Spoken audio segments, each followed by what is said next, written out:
So, we can start with Katawa Shoujo again. Let's see our options. Okay, it's working wonderfully. I hope the 5-second delay is working. Seems fine, okay. So, I need to remember all the names all over again. It's also synonym for forehead. Well, I saw it on Google actually. I'm not really right. Okay, so what did happen last time? So we met a lot of new girls. Okay, let's see. We met Lily, which was blind. I don't remember the surname though. We met the bacon girl, which was I don't remember her. And we met the girl without legs, which was Amy, probably. Let's see. I have some notes here. So we have Lily Sato, okay. The bacon one was Hisao, maybe? No, Hisao is the protagonist. Amy was the girl without legs. Probably, I think it's Hanako. I need to also note who is who. Okay, Protac. Amy, no, leg. Okay. Well, we will see later. So, now we were talking to the professor, and suddenly, we can call her friend at this point, our friend Misha barged in. And she was talking to the professor looking for some sort of not furniture, some sort of wood to make some stands in the festival, which they are missing. And so she sent me to look for whatever she needs. Awesome. I always get pushed around. Okay, I stopped here because I feel like, well, this is a scene where I meet someone. My hypothesis is we get to know Amy better, because we just ran into her in the corridor. Nothing else happened. She almost killed us because we have a severe heart condition. But at least we are fine. And I don't mind getting killed by a cute girl, you know? There are worse ways to go. Worse ways to go. I think I know who we are going to meet next. Well, I bet on Amy, because we still need to get to know her. It's a classroom, but seems rather badly kept and not in use. Am I in the right place? Desks and chairs are all around the room. A thin layer of dust settled on them. There are some easels in the corner, so at least this looks like the right place. Easels are I in doubt between two. Easels, the one to make sculptures, or maybe something to paint. I think easels are the one. No, those are chisels, not easels. I confused the two. Then I don't know what easels are.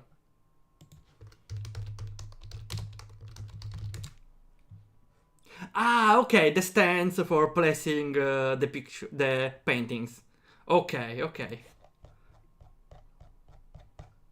Let's screenshot this because now I want to save all the context. Okay, we have it. Yeah, the thing to hold up a canvas. Okay. I got confused by the chisel again. I remember the chisel from, was it the Graveyard Keeper game? But that's a different thing. There's no music. No, there was music before, so the scene is starting, so the music will come up later. The room is flashed in sunlight from the big window windows, shadows creeping all over the desks. Specks of dust are dancing in the stagnant air, making the beams of light almost visible. And they are projecting a Smash symbol on the wall.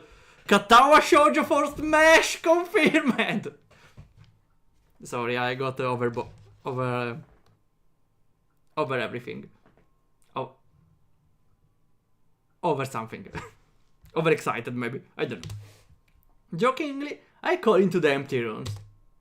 Anybody ho? It skipped by itself. What kind of smash?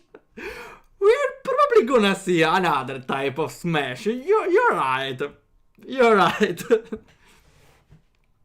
Something catches my eye, and I stop mid-sentence. Oh, that's another girl! And she doesn't have any arms. Okay, interesting. Yep, there she is. The fit girl. No. Tarantino's wife! We thought about the same thing, okay? Oh no. I'm sorry for her. Sitting on a desk is a short-haired girl, curiously wearing a boy's uniform, with a fork between her toes, a morsel.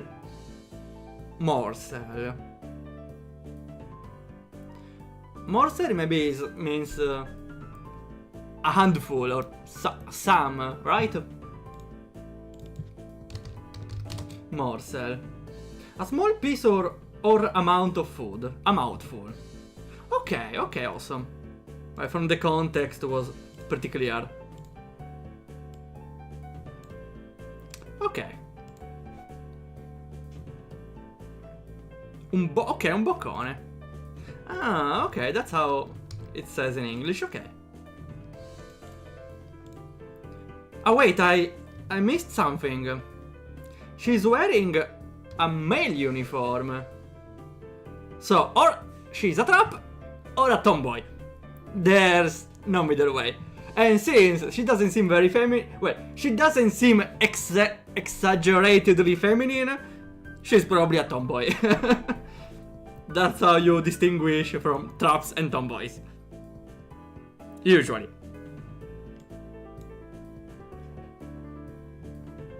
The music is pretty nice also.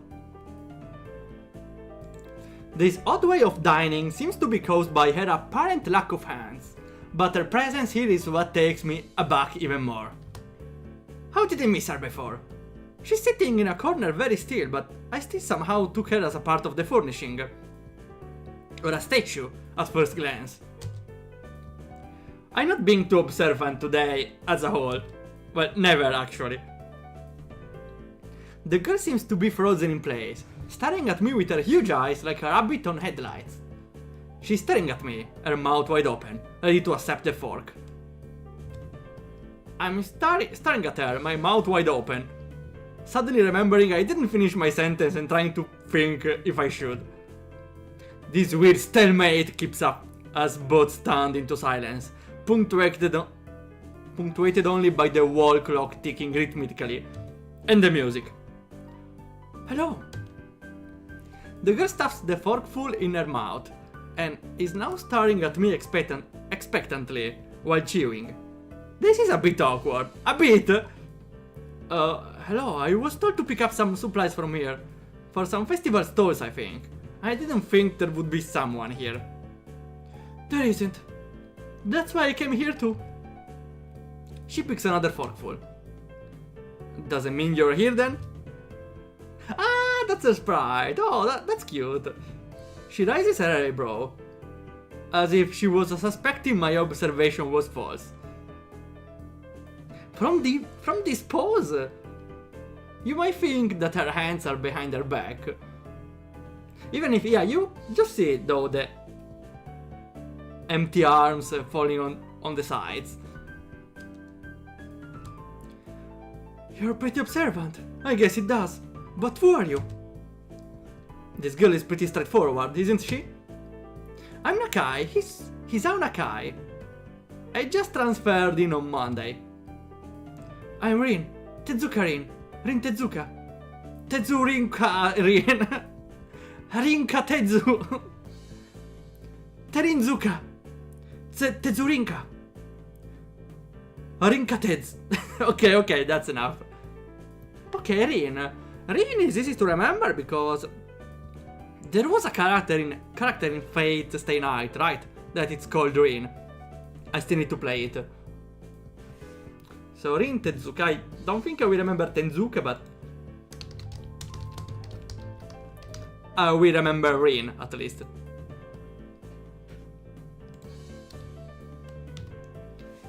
I won't shake hands with you, but at least we know who we are now. She's joking on her condition. That requires a lot of strong will. Or self... I don't think it's self-awareness. I don't know. She's cool. That's very nice. Her deadpan manner of talking makes it hard to determine whether she's joking about shaking hands or not. Kinda bothers me. Joking about those matters doesn't feel appropriate at all. Listen! You're allowed to joke on yourself.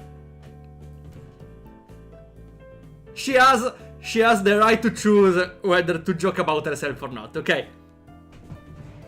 Give her that freedom at least.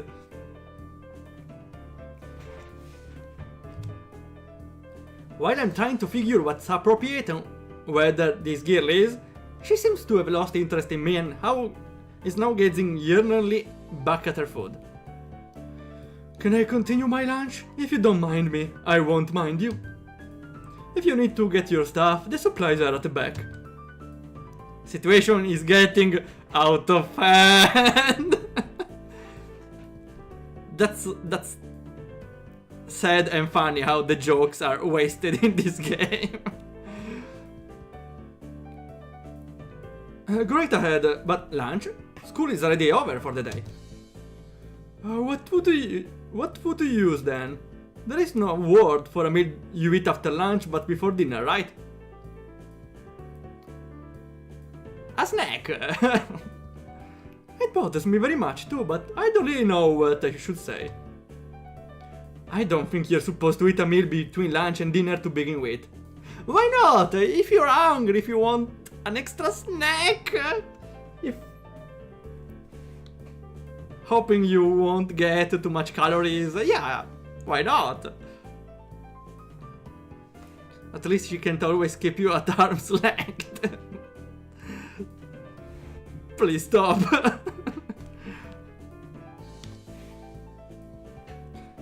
But I'm hungry now and my delicious boxed lunch would go to waste otherwise. I have curry, it's very delicious.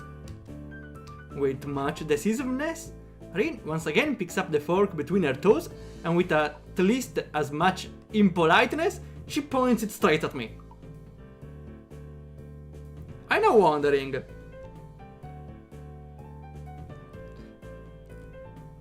how will they accept her in, important dinners? Because, in important dinners, the manners are important on the table, and leaving aside her impoliteness anyways, will they allow her to eat with her feet on the table? Which, I mean, makes sense since that's the only way she can eat, but will people on a table agree with her eating with her feet or not? Okay, depends on who is eating with her. If we are on the cafeteria of the school, of course everyone will understand. Maybe on important dinners with high class people, that seems like a problem. Well, there are bigger problems, I suppose. Still, it was a random thought, it went into my mind. Let's focus on the situation at hand.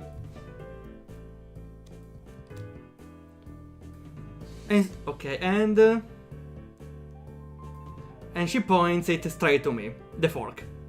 So, Nakai, what brings you to this place? Like I said, I was told to look for those things. No, the school.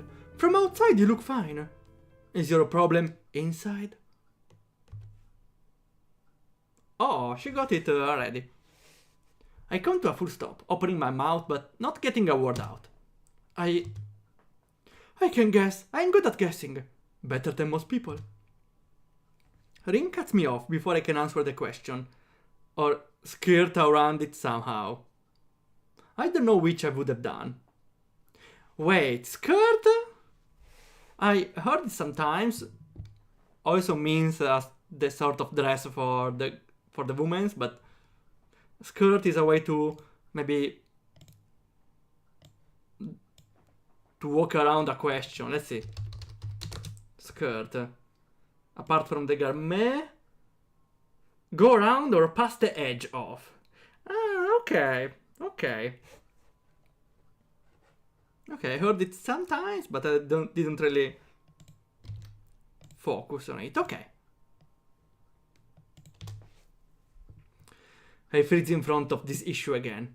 I haven't even told anyone here about my condition, or maybe it's only because it hasn't really come up. I do get the feeling that not making issues of this is a part of the social code here, as the teacher said. I wonder if the people here could relate. Probably not any better than any normal person could. I can't relate to Shizune's circumstances, or Lily's either. Naturally, while I go through this in my head, Rin keeps considering what my condition could be, with an overtly contemplative look on her face. She puts her fork between her lips and leans back, looking at the ceiling as if the answer was written up there. Sorry, it reminded me of the scene in Cowset when the protagonist looks at the ceiling and wonders, I see a horse in the venature, in the structure of the wood of the ceiling. No, it wasn't the wood. I remember something. He watches the ceiling and was trying to understand what the weird thing you could see from the shapes of the stains on the ceiling. So maybe that might be it. Maybe the answer is written up there. A beam of light illuminates her face from the window side, creating a mask of dark shadow on the other side. I don't think it's anything in your head, and something in your guts would be boringly ordinary, like this lunch of mine. And less delicious. The problem must be in your pants. Wait, is this? I know I'm confused. This is... is this part... Wait, is this part of the 18 plus thing or... No, I don't have any problem down there. Don't worry. This messed up Sherlock Holmes kind of statement and the sheer lack of tact it was delivered with catches me completely off guard. I think I might have reeled back even physically as Rin's eyes were in revelation and astonishment. So I was right. There's something wrong with your... Sorry, what? Tackle is an attack, right? Is there also a slang term for that, maybe?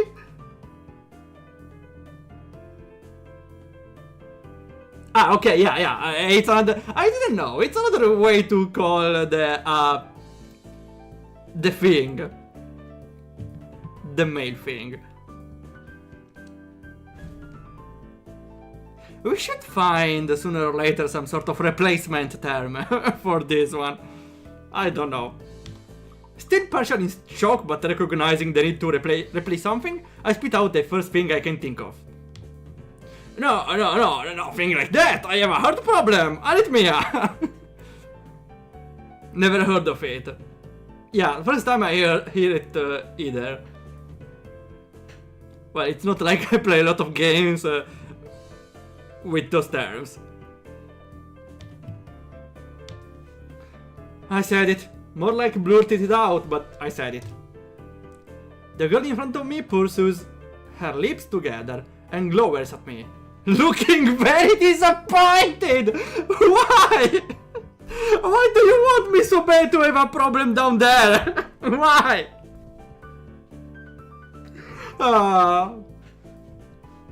Okay, glowers. I suppose it's another way to say looking at me, right? Right. Glowers. Having an angry or sullen look on the face. Okay. Yeah, it's some sort of looking.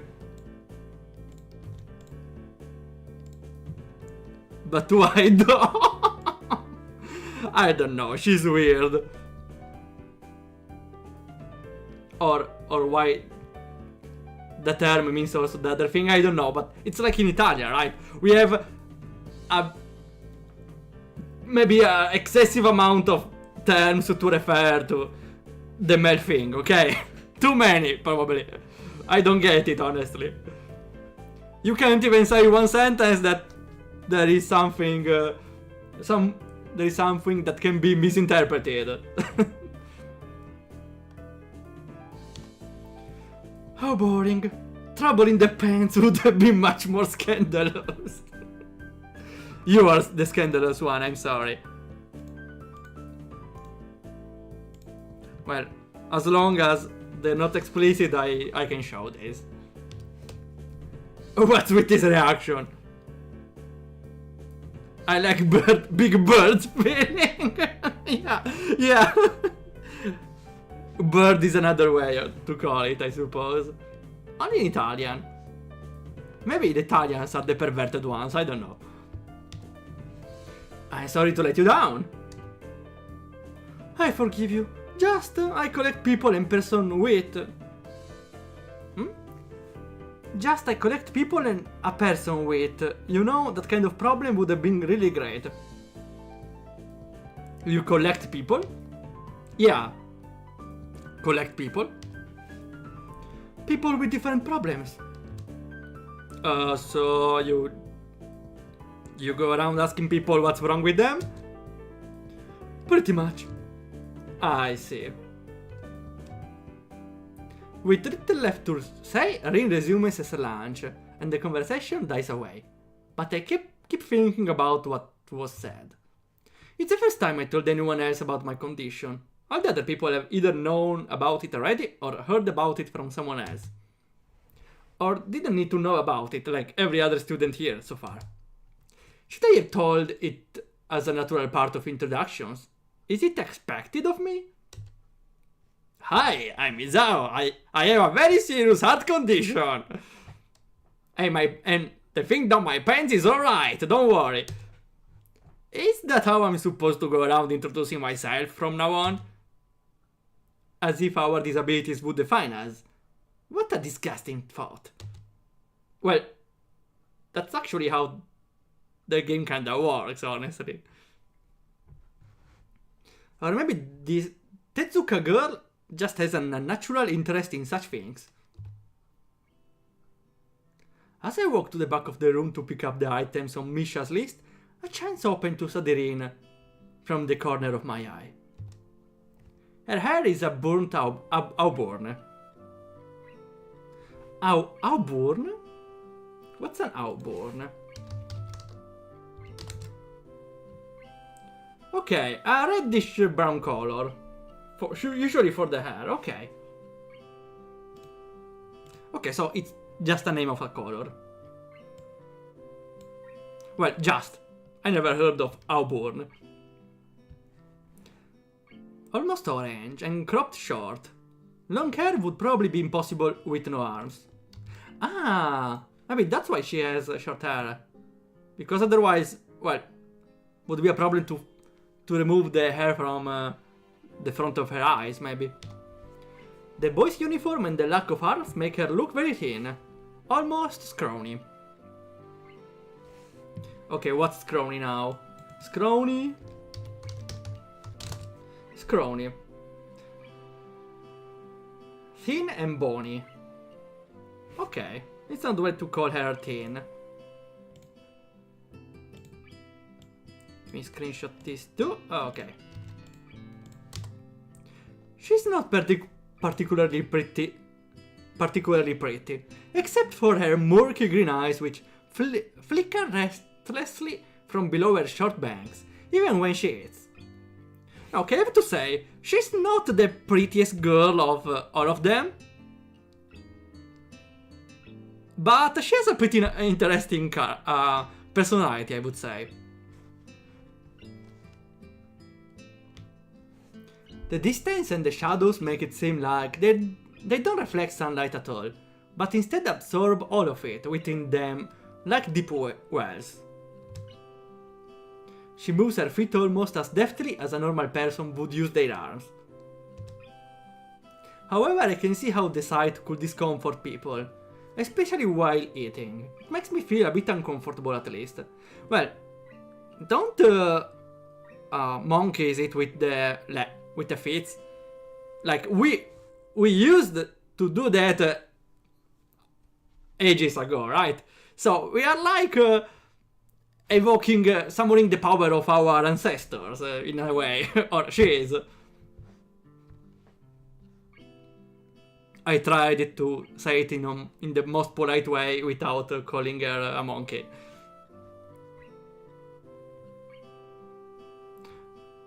I can see how this sight could discomfort people, especially while eating. Surely not Tarantino? I hesitate to think about the word unnatural, but it's too late now, right? It's completely natural, why not? I keep searching the cabins and shelves for Misha things, but after enough time, the silence grows too uncomfortable. So I try to force some conversation out of this strange girl. So, do you always eat alone and this late? Or do you get the occasional visitor?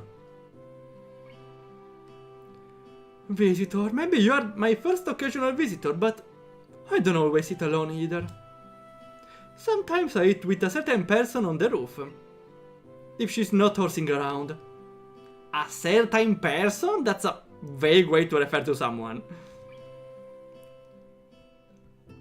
Someone would say, sometimes I eat with a friend. A classmate, not a certain person. That's too vague. Horsing? She likes to do sports. Is that Emmy? Oh. And that's all I can think of to say. Both of us fall silent again and Rin forks the last bits of her meal to her mouth. I look down at my hole. Okay, what's the hole?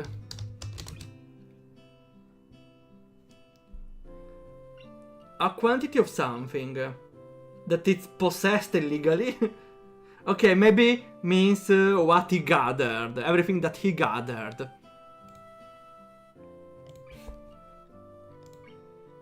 Maybe hole is a way to call the loot. Okay, I think a cool synonym could be loot for the hole. Seems I have everything except plywood. So I think I have all the things now. That's very nice of you. Don't feel obliged to stay. I was about to take a nap anyway. You need to do whatever you are going to do with that stuff anyway, right? Or perhaps you like to watch girls sleeping? Please phrase it better! Well, that's not really a way to phrase it without sounding creepy, honestly.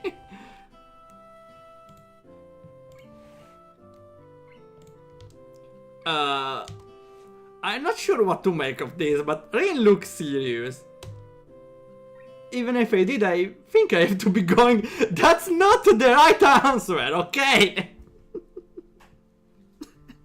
That's not the right answer. You just say no to the allegation and you go forward, okay? You don't just say, oh, looking at sleeping girls, maybe. No. You just say no, okay? I'll catch you around, Tezuka. You can call me Rin.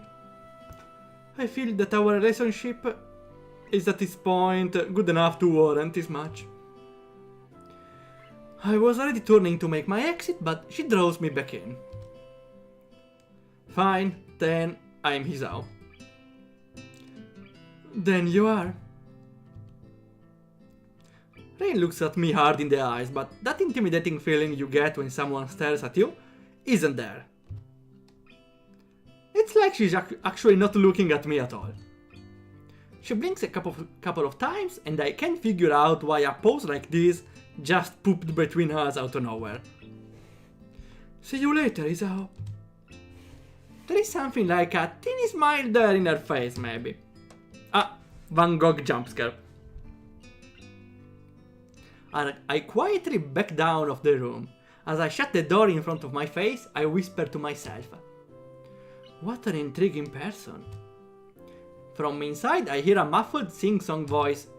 I heard that! Wow, very subtle, Mr. Hisao. Ah! Leaving apart the Van Gogh jumpscare, the Misha jumpscare! Hello! What did she hear?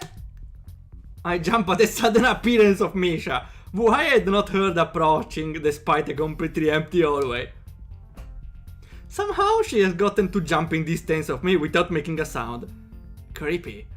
It briefly reminds me of Kenji's nutty theory about a global feminist conspiracy, but I pushed that thought aside. I remember, yeah, Kenji is a Harry Potter boy. Shizune, standing slightly behind Misha, looks aloof as she couldn't have heard the remark that drew Misha's attention. But Misha is visibly excited. No, wait, more importantly, who is in there? There's no club meeting today. She tries to peek past me, even though the door prevents her from seeing anyway. What are you doing here? It took so long, we had to come check what's wrong. That's no good, Ichan. She wags her finger at me scoldingly. Aww, that's so adorable. I found plywood, but everything else is still missing because you're tardy. Oh, sorry, I got the things here. Was just going to bring them. I think you were up to some mischief, Hichan. Who was in there with you, I wonder? Misha saying something quickly to Shizune, pointing at her own ear a couple of times. Shizune immediately pushes her way past me and opens the door into the classroom. I just left. I can only imagine the shock she's experiencing. With Shizune diligence and attitude, the insolence of daring to deface school property by sleeping on top of it must be too much to bear. And indeed, she stares at Rin, frozen in place apart from the slight but noticeable trembling of her shoulders. From suppressed rage, I'm sure. I'm sorry, I'm thinking something bad.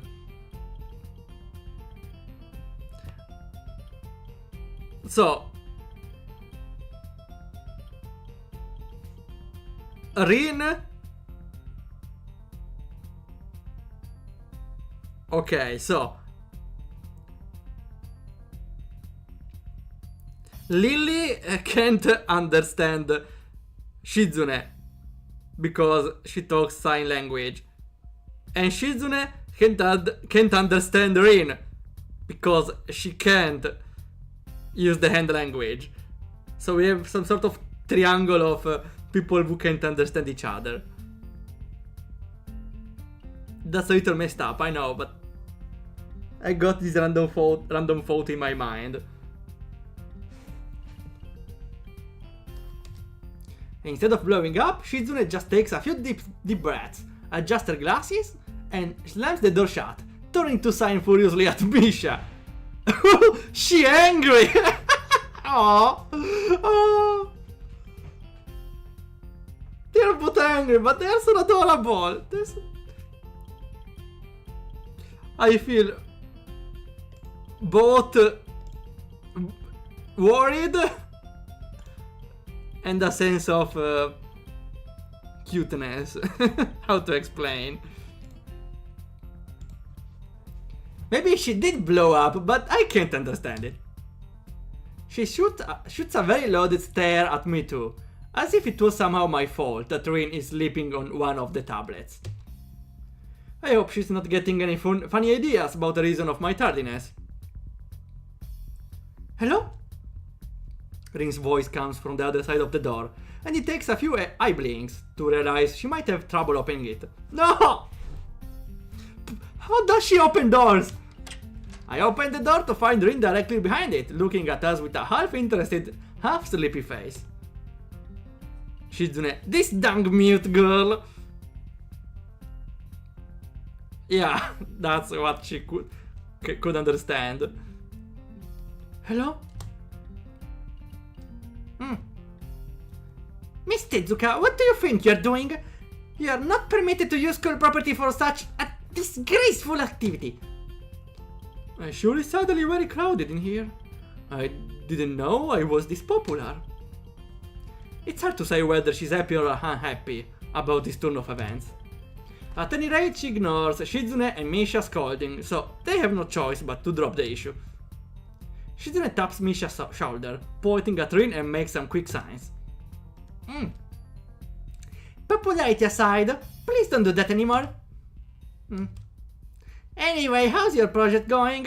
Will it be done for the festival? Rin looks at them blankly, apparently at ease under the pressure Shizune's cold stare is putting on her. I keep wondering about that myself too. And we think about it harder. Not enough. Harder. Unfortunately, the different art style in the portraits bothers me a little, because it's almost like I forgot the name. Yeah, Rin. Feels almost like Rin is less important here because she has a different art style, which is slightly less accurate. How to say? Still a pretty good drawing, but the other two are way better drawn.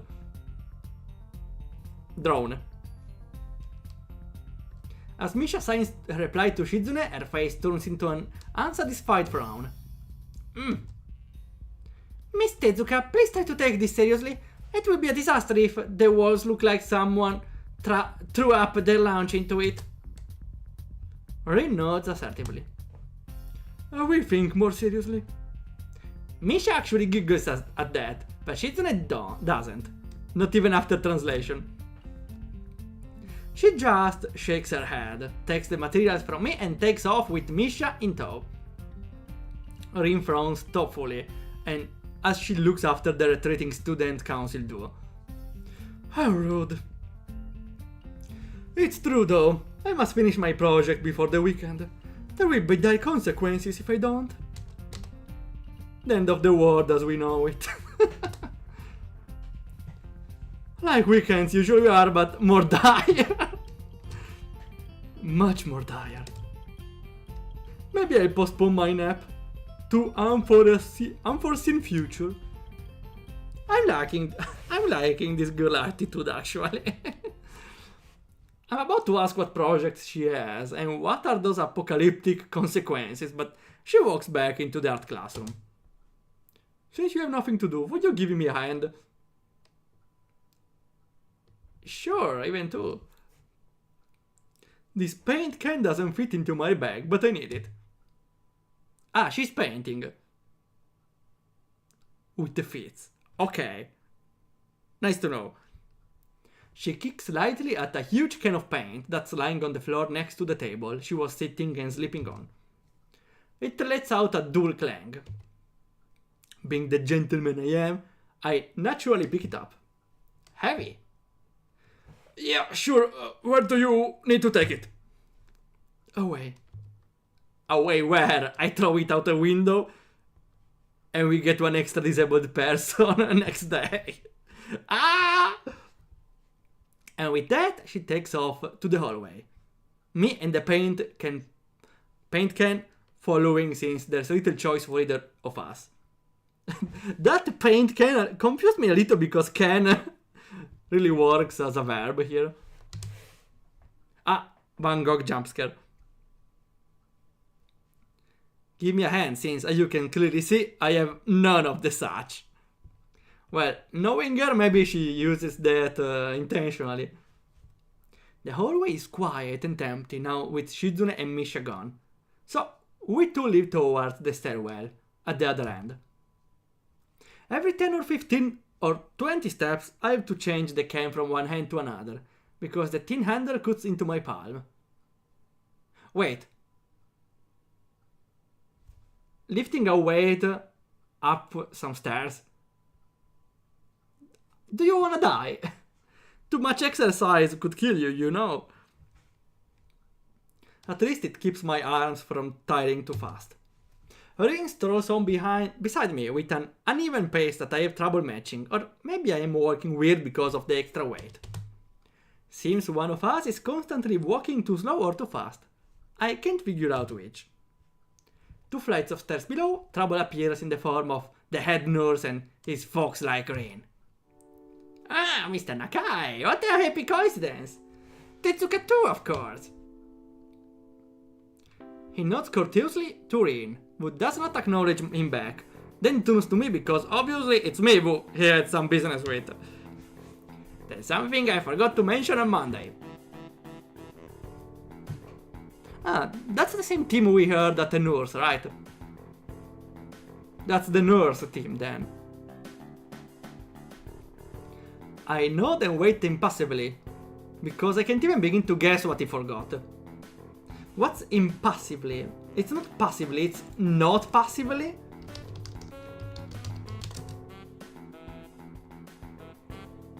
Ah, without showing any feeling or emotion. Okay. Let me screenshot this one too. Awesome. The feeling of the handle delving deeper in my skin doesn't make me feel enthusiastic about this interruption either. Well, place it down. Right, place it on the floor. It's about your medications. Since you haven't been too long on your current medication, there may be some unexpected side effects, which may require adjusting dosages or even changing to another kind of medication. So we will do a few tests regularly, but what I'd want is for you to keep an eye on everything in your condition that feels off, if you get what I mean. Nose, headache, anything, and come see me if something happens. Alright. So how are you? Everything fine? He opened his eyes. I give up and drop the can to the floor before answering. Apparently this takes longer than my biceps can handle. Personally, I hate encountering someone I don't care. And we talk more than needed. Hello, oh, hello. Oh, how's going? Ah! I don't want to talk with you. Yeah, I went to my friend yesterday, we got that.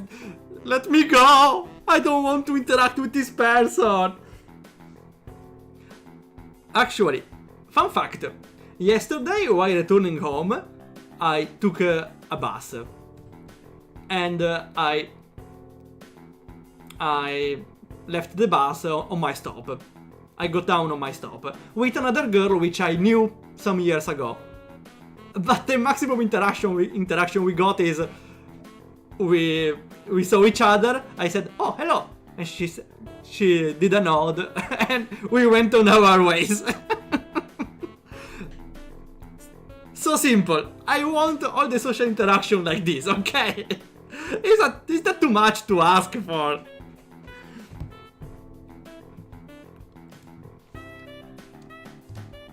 I'm about to say something generic as an answer, but then I realize how often I've done that lately. Other people have asked me that too. Teachers and students here. My parents, visitor nurses and doctors at the hospital. Everyone seems to be concerned about that. It's natural for an hospital, not so much for a school. Except this school. This is a small school, and both the student base and the faculty seem to be very tightly knit. Oh, hi Zoro! How it's going? A little later. Well, now as always, the pace is not that fast. We met this new girl, Rin, and she tried to guess our condition.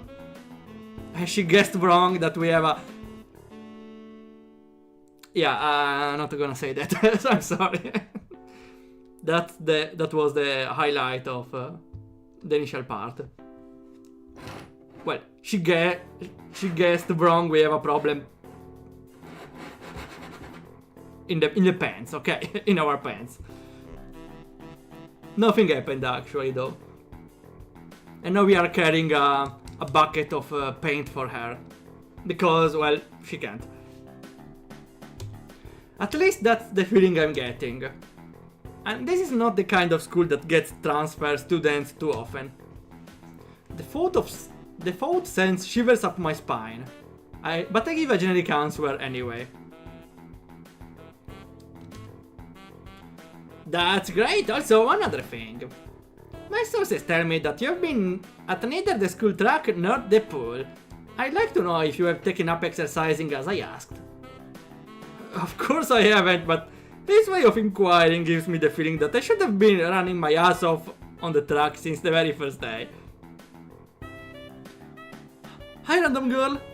Is your pee-pee small? What? No, that's a shame. That's how the interaction went down. Kinda. Well, I'm not sure if she asked about the smallness. More like if there's a condition with that. Also, talking about exercise, fun fact. I'm playing Ring Fit for like almost 2 months now. It's getting fun. Has a lot of filler, Ring Fit, but I feel like Ring Fit is one of the few games where I can understand filler. Because you don't want to finish the story, you want to train after all. You have people spying on me? Not as such. Just happen to know a few people. That's not the issue here. Don't try to slip out of it. I was just doing some improvised weightlifting as an exercise. I pick up and lift the can up and down a few times, like some sad imitation of a bodybuilder, even though it's weighting me down on my arms painfully. The stupid grin disappears from his face for a second, then comes back like it was never gone. Tezuka, would you give us a second? The nurse grabs me by the shoulder without waiting for his permission, which he didn't need in the first place, and dragged me aside. When I told you to exercise, I wasn't joking. I understand that you are still on your first week and all, but please don't ignore the importance of this. The reason I'm coming down this hard on you is that habits are not easy to form. The more you sleep and postpone, the harder it will be. It's the same with everything, like dieting. That's actually an important phrase. I should really take on heart his suggestion. Think Amy and Rin can combine Megazord style to make a whole girl? No! They will have 2 heads though. 2 bodies. Can you promise me to be more serious about this from now on? Well, since a doctor or a nurse tells us we need to exercise, I think it's probably vital to our condition, so sure. Yeah, I promise, definitely. Otherwise I could get to the bad ending where I die if I say no, I don't know. He studies me for a moment and then shrugs, smiling again. Okay, that's more like it. If you go to the school track tomorrow morning, you meet my spy, who probably has no qualms offering consultation to you if you want to jog a bit. No qualms, I suppose means has no problems in offering consultation, right? Qualms. Is it right? Qualms. Yeah, an uneasy feeling of... Ah, okay, yeah. It's a way of to say no problem. Yeah, no doubt. With no doubt, uneasy doubt, but still with no doubt. Okay. Screenshot and we go. Consultation. See you around. He leaves with a wave of his hand with no answer. Okay, for a moment I thought he was leaving with a wave of himself. Like, I don't know, a wave dash. Can you imagine the nurse says, okay, I will go, and leaves with a wave dash. Oh, that looks incredible in my mind. I walk to Rin, who has been waiting, idly leaning against the hallway wall and staring at the pale lightning fixtures in the ceiling. Even when I approach, she doesn't move her eyes off them. Are you getting medication for your heart thingy? Were you listening? Comes out more accusatory than I intended, accidentally lashing out on her. Even so, I don't really want to start talking about it. I just met her, I don't know her, it's not her business. The nurse seems to be happily ignorant about confidentiality, talking about that kind of thing in public. But it's not Rin's fault, right? I look up at her, suddenly feeling a bit guilty, but Rin is just staring past my shoulder, quizzically. Quizzically! Okay, like, in a questioning mood. I never heard of quizzically, but it's pretty clear what it means. Her head tilted like a bird. I don't know why this is so hard for me. Feels like there's some inexplicable lock that prevents me from being more upfront about this. Phoenix Wright reference. More chains here. Psych lock to break. Suddenly satanic. Oh, hi, Zenith. Yeah, therefore my heart. The psych lock or the medications. Will they make you better? Not really, they prevent me from dying, you know. Like a bird, is she secretly an harpy? Well, she has an attitude of the kind. Though... I don't remember if the harpy has the arms which are the part of the wings, though. I got that doubt in my mind. Probably yes. So, would be a harpy without wings anyways. They just make me a little less worse. Rin keeps looking at me for a while longer, and she neither says anything further, nor displays any kind of emotion I could discern. I'm thankful she doesn't. I think I'm still not quite used to all of this. At the hospital it was easy, but I still haven't softened my feelings about having to live a normal life with this disability. We leave the main building and Rin leads us onwards towards the dorm. We stop at a small patch of greenery in front of the dorm building. The dorm is built on a slightly elevated ground, with a wall and a few trees that everyone has to circle around every time they come or go. It's probably the only inconvenient design in the school. Except the stairs I have to make every time, right?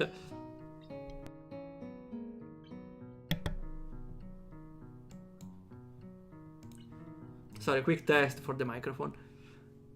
She lost her wings, but whether she has wings or arms, we never know. And we won't be able to see if she has bird legs either, since we are not going to get her 18+ scenes.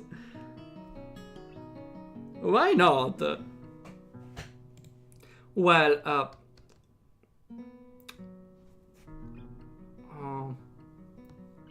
aspect-wise, it's the less cute of all the main girls. But character-wise, she's very interesting. And yeah, cuteness is not everything. Well, for waifus maybe it's a little more important, but still, everything is relevant. She definitely doesn't have bird feet. Well, we saw that. That's right. The entire wall, made of the same kind of bricks as the building itself, has been covered with some sort of painting. Most of it is still mere sketches, quick lines drawn with black and white against the grey pastering that covers almost the entire length of the wall, but some places look a bit more finished. There goes my theory! Your game. Yeah. There are human faces and legs and hands. I can't quite say what the paintings as a whole might portray. Stacks of what seem to be paint cans are arranged in piles on the ground. See, the left side is hardly off the ground yet. It's because I couldn't get in the mood yesterday, so I gave up and went to meditate instead. Then it was suddenly morning. Yeah, that's called sleeping. I have to work on it, but the guys from art class are helping with the negative spaces and base surfaces whenever, which is a problem. It's easier to paint big areas if there are a lot of people with hands. The reach is better and it's faster too.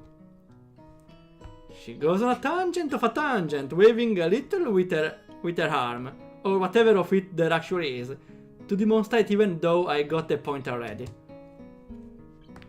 It's called a stamp, right? The white cotton of her sleeve flaps around it. Makes me think it could look sadder than it does. It's already sad. It makes me feel out of place, like almost every tangible reminder of the student base special properties as in the past few days. The girl doesn't notice my dreary feeling, of course. Dreary. Maybe it's a declination of dread? Dreary. Feels like it, depressingly dull and bleak or repetitive. Okay. Let me screenshot this one too. Yay.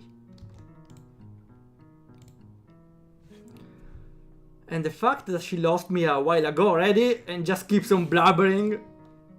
So that's why I'm trying to figure out if there's something I need to figure out and then figure out what's up before it's too late and all hope is lost. I'm sorry, what? I agree though, all hope is lost.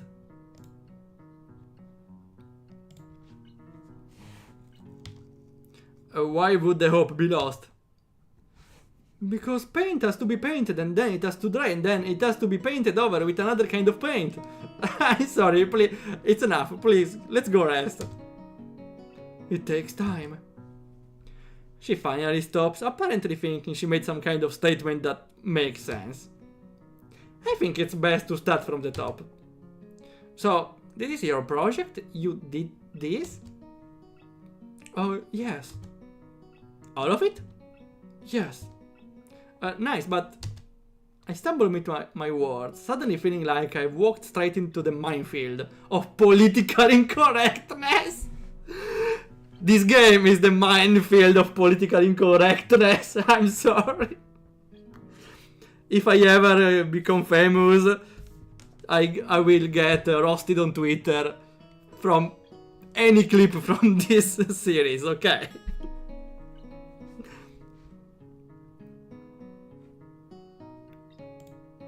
I will get cancelled on Twitter sooner or later. Anyways. Let me screenshot this. Why not? Okay. I'm only stuck in this school until I can afford to get new hands. Chainsaw hands. Sounds like a chainsaw woman, huh? Ask Amy's mom. She knows something about minefields. No! Yeah, that's from the meme. It's okay, you can say it. I probably won't get mad. I blush really hard. I don't really know what would be the right thing to say, if any. It feels that I'm very more sensitive than Rini is, though. This is really awkward. Don't you want to ask? How do you paint without hands? See, I'm an easy person to talk, right? With my feet. I almost guessed that already, but isn't that hard to do? You're good at guessing. Anyway, I don't think it is, but maybe I'm used to it by now. I can't get my mind around the fact that she could be an artist, but seeing how adept she was using her feet to it, I figure painting might not be a problem either. Neither of us has anything more to add to the subject. The afternoon light works pretty well. I was afraid it would look too flat, but it's not like that after all. I think it's actually pretty interesting. I wanted to see what it looks like in dim light. Do you think it's flat? Well, paintings tend to be flat. Well, depends. Paintings of anime girls... Well, depends which ones. Okay. No, that kind of flat. You know, flat, like some people are. No substance, no meat where there should be some. I know a few girls that... Okay, I get it, but... Yeah, she said, I knew a few girls who... Okay, flat in that... Also in that sense. She's very handy with the brush. More like footy. Yeah, she doesn't admit defeat on painting and she started to improvise. I'm not that good with art. I can't name many artists or artistic terms. I don't really have anything to say. Rin shrugs her shoulders at that, saying, "Suit yourself," without saying it, and looks up at the sky, as if trying to look for something up there. I don't think I get any actual work done, but if you give me a hand with the paints, I could do a little before it's too dark. I wanted to get an halogen lamp. What's an halogen lamp? Halogen lamp.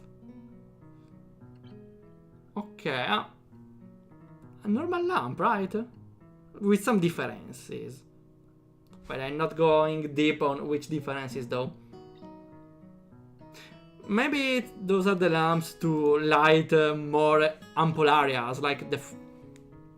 not made for the interiors, maybe. Feels like it. But I don't have any halogen lamp. Rin sure is quick to recruit my help, as was Shizune. It really makes me feel that the festival is such a big project that every pair of hands is needed. Was that written intentionally? Was that written intentionally? Let's see. Ah, yeah, this is my joke. Wait. Behold the feet. Wow. Sorry for having it small. Okay, awesome.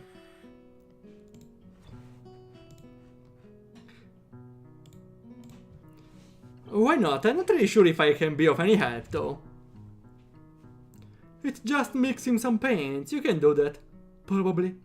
Do you have motor control problems like, you know, those people who have some? She's very vague all the time.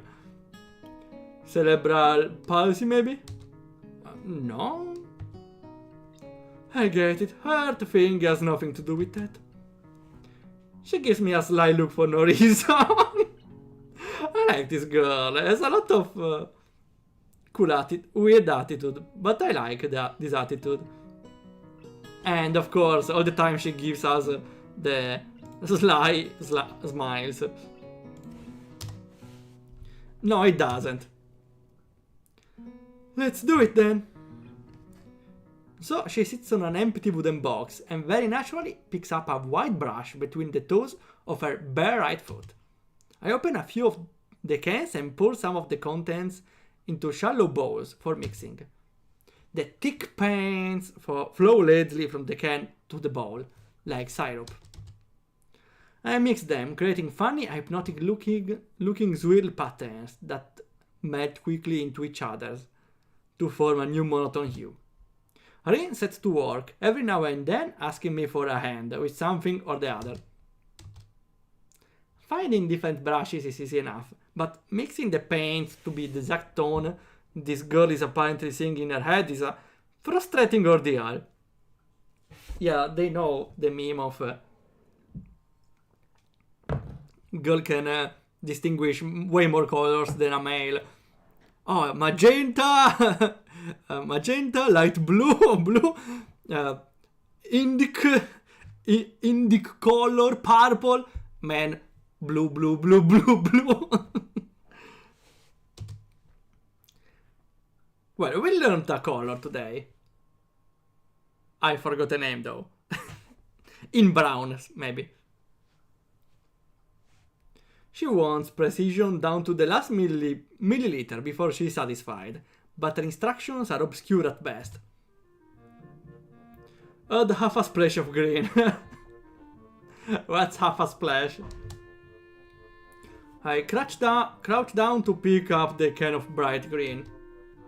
The other green. This green. Which green?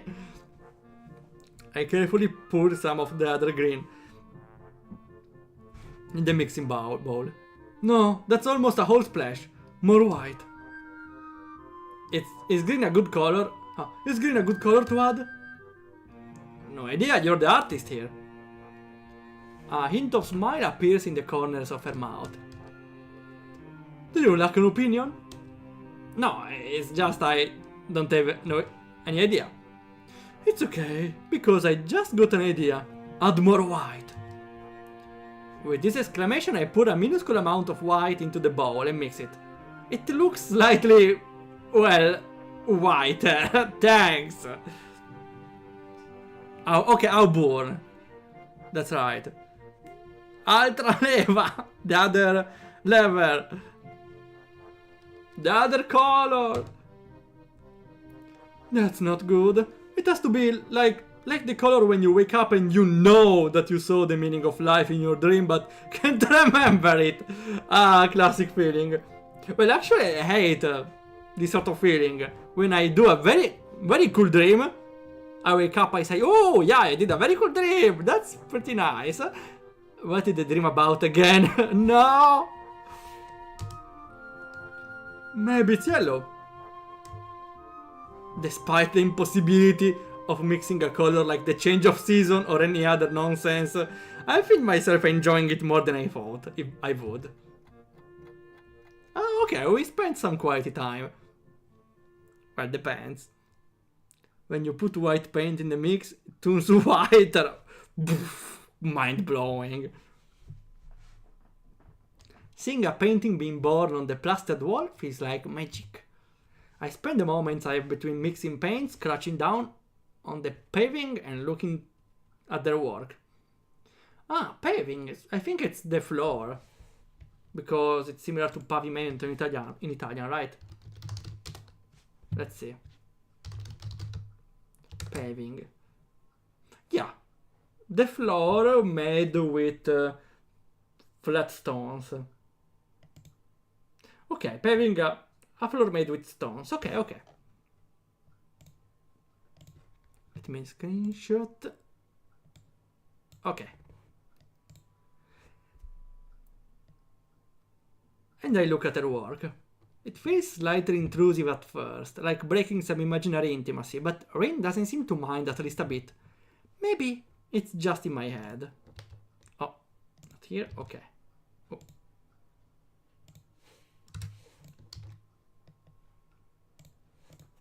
Her entire presence emits a completely different air as she patiently works the details, adding layers of paint on top of other layers of paint, steadily moving her foot across the wall to add new shapes.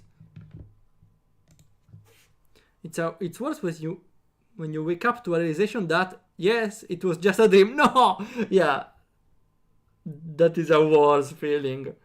Uh, well, I even worse. Well, another worse declination of that is, well, maybe not worse, but it's some sort of declination where I dream something. I'm pretty sure I have it, and in the dream, I am pretty sure that even when I wake up, I will still have it. Do you ever get a feeling when you know you're dreaming, you have a precious item or something,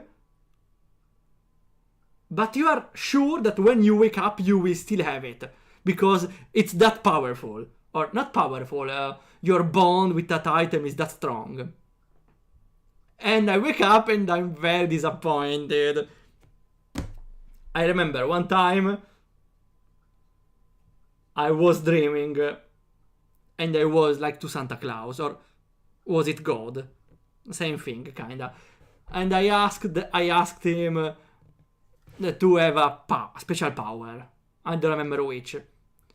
He granted me the special power, and I asked him also to grant the special power even if I wake up.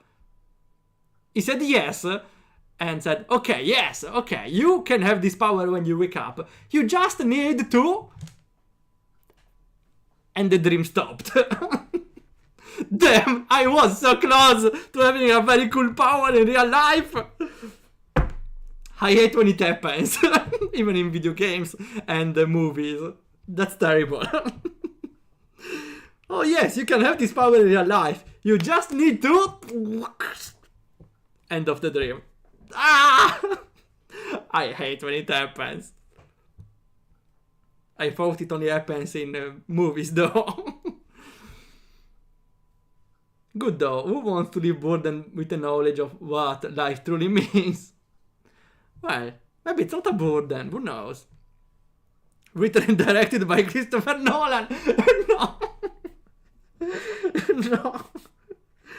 That still has to happen after those interactions during the dreams. Her entire presence emits a completely different air as she patiently works the details, adding layers of paint on top of other layers of paint, steadily moving her foot across the wall to add new shapes. I read it already. When I managed to produce a passable mixture of paint, the rare smile on her face is oddly rewarding. Apart from the few words when discussing paint mixes, neither of us says a word for the longest time. And even those short discussions soon evolve into a shorthand. Shorthand? What's a shorthand? Also, weird choice of word with a girl that doesn't have a hand. Shorthand. A method of writing by means of abbreviation and symbols. Or a simple way to express or refer to something. Ah, okay. So, okay, now they talk even more briefly. Both of us developing and using weird impromptu code words for various paints and hues. Okay, so shorthand is just that. Using some code to facilitate the communication. As if there was some need to conserve words and breath and sound. Ah, it's getting darker. We stay here late into the evening, until it becomes too dark to paint properly. And they get killed by the darkness, and they die. Bad ending.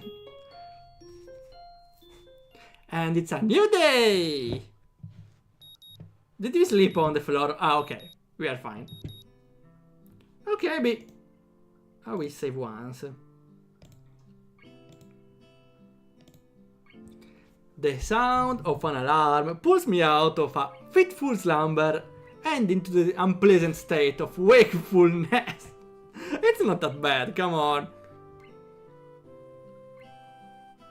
Pass me the lead. That's a very way to refer to something, right? I linger under the blanket for a few minutes, gathering energy to rise up while making excuses as for why I already haven't.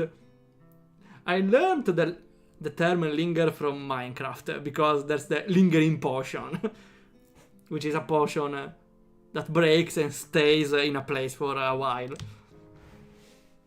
Honestly, I wouldn't mind staying here for all day. Me too, me too. School is surprisingly exhausting after a long pause, and the culture shock still has not faded, I think. Still, despite getting an impression that skipping class is easy here, I don't think they are going to let me get away that easily. And the nurse is bound to keep breathing down my neck with the talk of exercising as well. So eventually, I rise up, swallow the morning medication and put on my old soccer clothing. Thanks to my condition, I was exempted from taking part in gym classes at Yamako, so I didn't get issues with a gym outfit. I'd order some to cover such a contingency. Wait.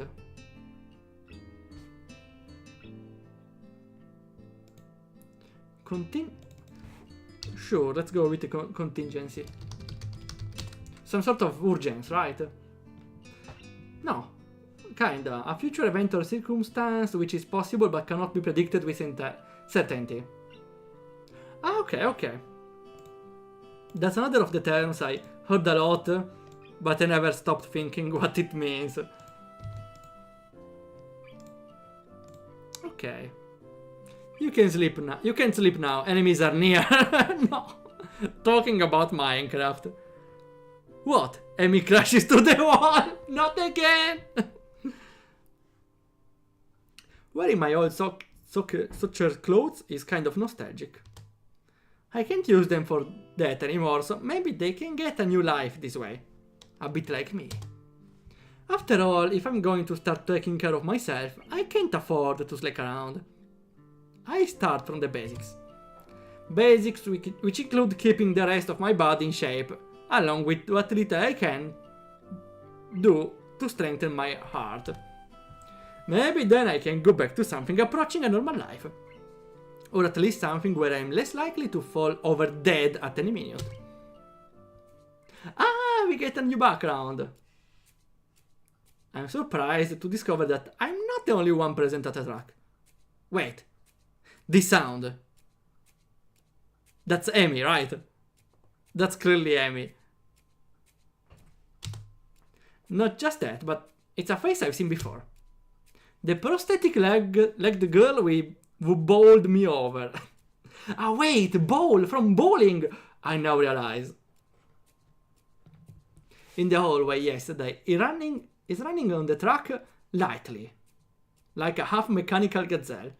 That's actually cool. What's lightly?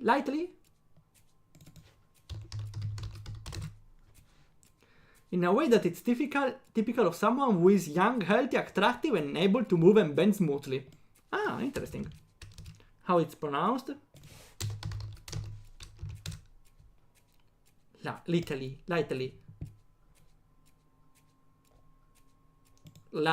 Okay. Yeah, she's looking actually pretty good. Pretty active. What was her name again? Amy. It was a short one, but I can't remember. Speak of the Daredevil. Oh wait, Daredevil is blind. The joke makes no sense. We are getting too comfortable here. I'm making jokes, I have to say. She's a chimera from Mother 3. No, she only has some mechanical legs, that's it. I wonder what reason she has for running this early in the morning. Maybe it's something akin to mine, and the nurse is oppressing the poor girl to jog just like he's oppressing me. I wonder. People jog for making some fitness, and also to strengthen the legs. Isn't kinda half-wasted time here, because you can't strengthen your legs. You make some fitness, but At this point you do something else, right? The reconstructed girl bumps into you. Are there any other superheroes with no legs? Others, I don't know even one.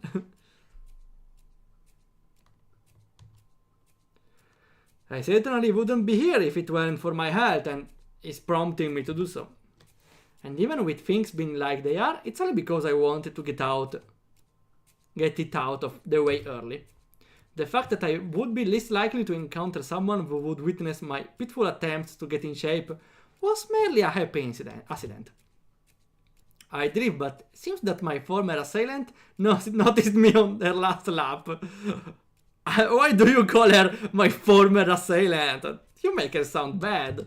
Okay, yeah, she almost killed you, but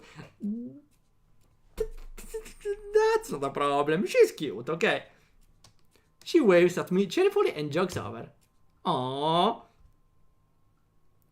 Good morning. I forgot her name. Yeah. No, her voice. White Winter Girls. She's Amy. Maybe, yeah, because he forgot the name. Your name is Isa, right?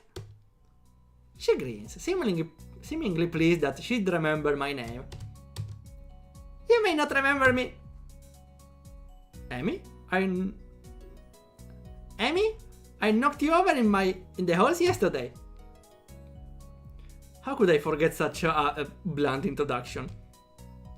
Amy has the decency to look vaguely apologetic for a moment before giggling. Yeah, sorry about that. Again. Well, so long as you don't make a habit of it, I suppose I will be fine. Great! I'm not sure she realized I was joking. So, the spy consultant the nurse was talking about is that actually you? That's right! Oh. I was expecting someone from the nursing staff. What? Are you saying I don't look like I could be a spy? No, this is more like a relief. I was afraid he would have someone to watch my every move. Unless you are here to do exactly that. No, I'm here for my own reasons. The nurse just asked me if I had seen a messy hair transfer student who looked like he's kinda lost around the track. That's a perfect description, actually. Cyborg has no legs, but then again, missing 90% of the body. Yeah, that's another category, I would say. She runs into me again and makes me crash into the wall 50 feet behind me. Oh, hi, he's dead. So, why are you down here? Amy strikes a dramatic pose. Training! For what? Track! Ah, I see. You're on the track team, right then? Amy nods enthusiastically. Yep, I'm one of the better runners too. I'm modest about it too. That's what makes it cute. Hey, you should join up. It's a good exercise, you know? I think that much activity is probably out of the question for me. No, I'm not even sure I really like running all that much. Plus, I'm not into organized sports, you know? Well, esports. Maybe esports. It's true, I never even really got that much into soccer. I mean, I ran around with my friends and all, but that was really the only reason I ever played. Amy's role was spy. Oh no. There's an imposter among us. It wasn't for the glory to be found on the field, that's for sure. Amy seems to understand my meaning. I see. Not that into the whole organization thing. But now that you're here, I guess we are going to run together, huh? Sure, yeah. Amy seems pleased. Are you going to warm up? Real man, don't warm up. What was that supposed to mean? Warming up helps. Helps getting slowly introduced into the physical activity. To avoid more risks of, I don't know, tending a muscle too far, I don't know. That's something I got from Ring Fit. Oh no, you always should warm up. Buddy's out. Oh, she's closer. She's called me enthusiastically, but then smiles and leans closer. I hate warming up too. She laughs suddenly. Heck, I don't even have to stretch my legs. Why is everyone here kidding about their situation, their condition? That's bad taste, but I will screenshot it. What do you mean? As if to confirm her statement, she bounces up and down a couple of times, giving a passing impression of standing on a pair of springs. Her leg blades... Leg blade? Okay, leg blade is a way to refer to her prosthetic legs, but... Doesn't sound very cool, leg blade, actually. Did anyone actually do that in a game? Okay, we have Bayonetta, which has guns on the shoes. That's very sick, but that's another thing. I mean, like, I don't know, a character in a game that has instead of a leg has a sword, and so like the character makes a high round kick, and instead of smacking enemies, they slash through them. That sounds pretty sick, actually.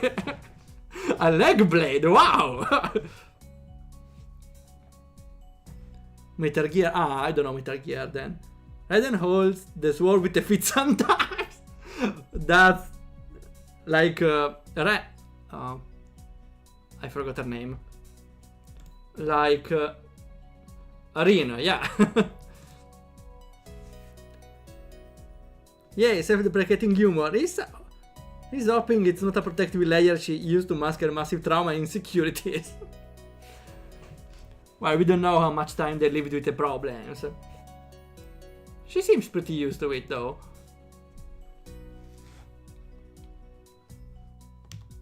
Let's go! Oh, we get the turbo effect. So we both take off around the truck, and they can immediately see that she wasn't lying about being good at running. I would put here the deja vu, I've been in this place before, music, but requires too effort. Maybe next time. Amy moves fluid. Listen, screw it. Screw it. Let's go.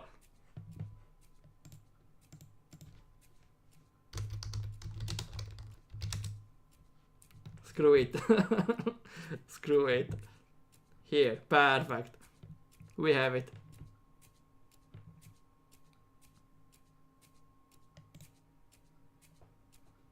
A little lower, maybe. Hoping it's...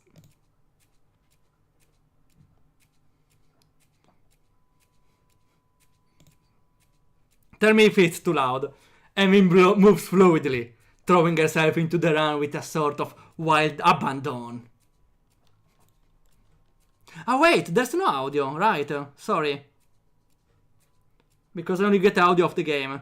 That's right. I will do this, okay. Perfect.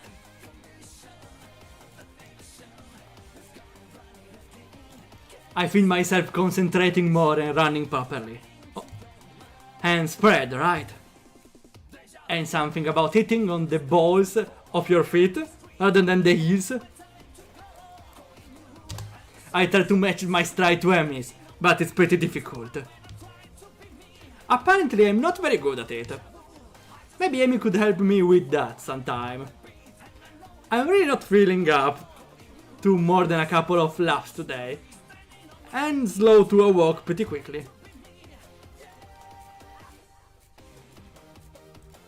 Amy keeps running and doesn't seem to notice I've stopped until she passes me a second time. She quickly skids to a halt, breathing steadily in contrast to my own, somewhat gasping demeanor. And yeah, it was quick.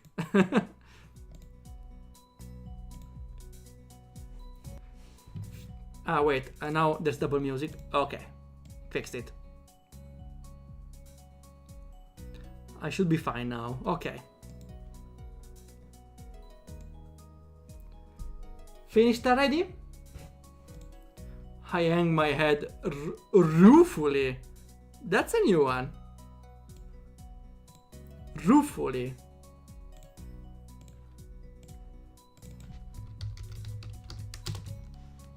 Ruefully, in a way that expresses sorrow or regret. In a wry or humorous matter. Ok. Mesto in Italian, ok.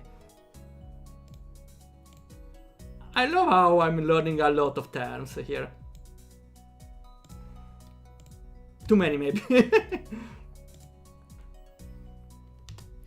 Yeah. I'm not in very good shape right now. Amy nods and then grins at me again. She seems to do a lot of smiling. Well, the important thing is you started, right?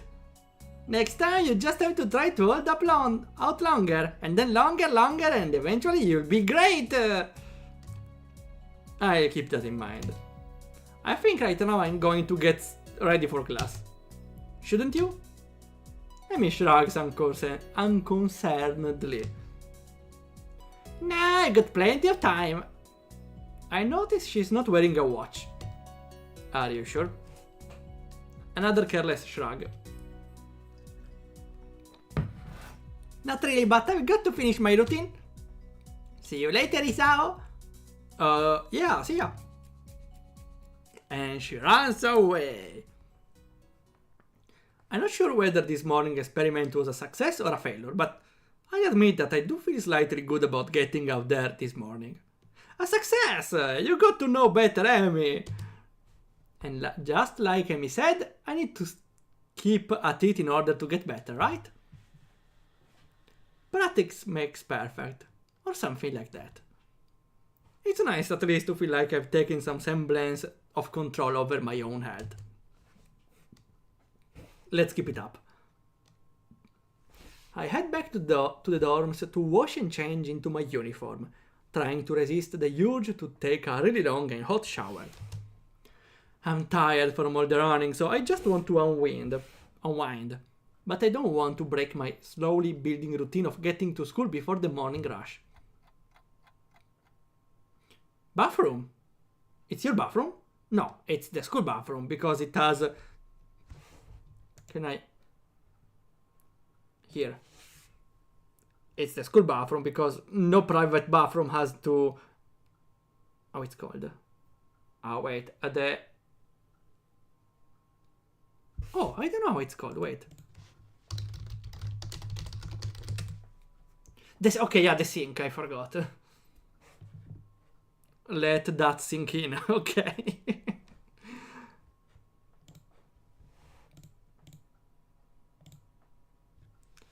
After taking a long shower anyway, I dry myself off and get out of the stall to put on my clothes. I don't know why I feel like... No, we are in the main bathroom. I don't think we are getting a H scene right away. Unless it's from Harry Potter. Who knows? Wait! Okay, let's be wary because maybe the first thing I might have to censor here. No, okay, no, it's Harry Potter. It's Harry Potter. It's the main bathroom. Unfortunate. Out of nowhere, a shadow appears with a mist, looming and radiating malicious intent. It bursts through the fog. Okay, I think this one is fine, but really? Thanks for the leaf. Thanks for the leaf. Sup? What are you doing here? What the hell? You scared me. What's your problem? I should be asking you that. I've been looking for you all over the place, man. What do you mean all over the place? I want to ask if he's looking for me like that, stark naked, but hold my tongue back. It doesn't also have any nipples. Well, censoring, I suppose? I finally realize I'm still naked too and quickly hold up my shirt in front of me. Okay, I wasn't expecting a the first naked scenes is with another boy. But Kenji doesn't seem to notice a thing. His glasses are fogged up, but then why doesn't he wipe them off? Is his vision so bad it's like he's perpetually seeing through fog? You're Roman. Yeah, that's it. Hey, I mean, I still have to get up though. Whatever, it's not important. Can I borrow some money? He puts on an innocent face and looks away, trying very hard to look very casual. It doesn't work. He's as transparent as his window pane size glasses. Talking neutrally like this, wearing nothing, feels awkward. Actually, somehow it's even more awkward than to be naked in front of someone when they can see me being naked. To say nothing of the fact that he's naked as well. I tried to brush the feeling off with little success. Money? Sure. Awesome! Wait, what do you need it? Can't you just give it to me because I had the goodwill to not run through your pockets while you were in the shower? I could have, but exercise restraint. And in the end, isn't it the thought that counts? Come on, be a pal. Makes no sense. If it's the thought that counts, I should withhold payment, since his thoughts were so clearly impure, and his intentions are probably even more sinister, since he can't tell me what they are. I say as much to him. I'm offended, man, but if that's your game, fine. I have no choice. I want to order a pizza, and I already have most of the cost of the pizza. I need your help for the rest. I get some pizza too, right? No. Come on, no. I'm paying for part of the pizza. Are you serious? Yeah, I will give you some, but you have class. You don't have time to eat a pizza. Yes, I do. What about you? I'm not going to class. I have a... okay, no, class. Okay, I was thinking a person to be classy. No, I need to go to class after all. I go get some water and come back to naked Kenji. Fan service. Well, not completely naked at least. I think it's still safe to show on Twitch. But we are borderline here. I'm not going to class. I have to wait for the pizza and pay the guy. And then eat it. It's not easy. You have to obtain the pizza stealthily. If you don't, everyone will see you and the pizza. And they will ask for a slice. It's a hard world out there. Everyone wants a piece. Then you're left pizzaless. Sorry. The term pizzaless is incredible. Then you're left pizzaless. Oh. Then you're left pizzaless in an unforgiving world. It happened before. That's how I know. Wait, I should use this function. How was it? Quote add. Left pizzaless in an unforgiving world. I hope it's correct. Okay, we got a second quote. Slowly we are building them. In this world it's pizza or be pizzaed.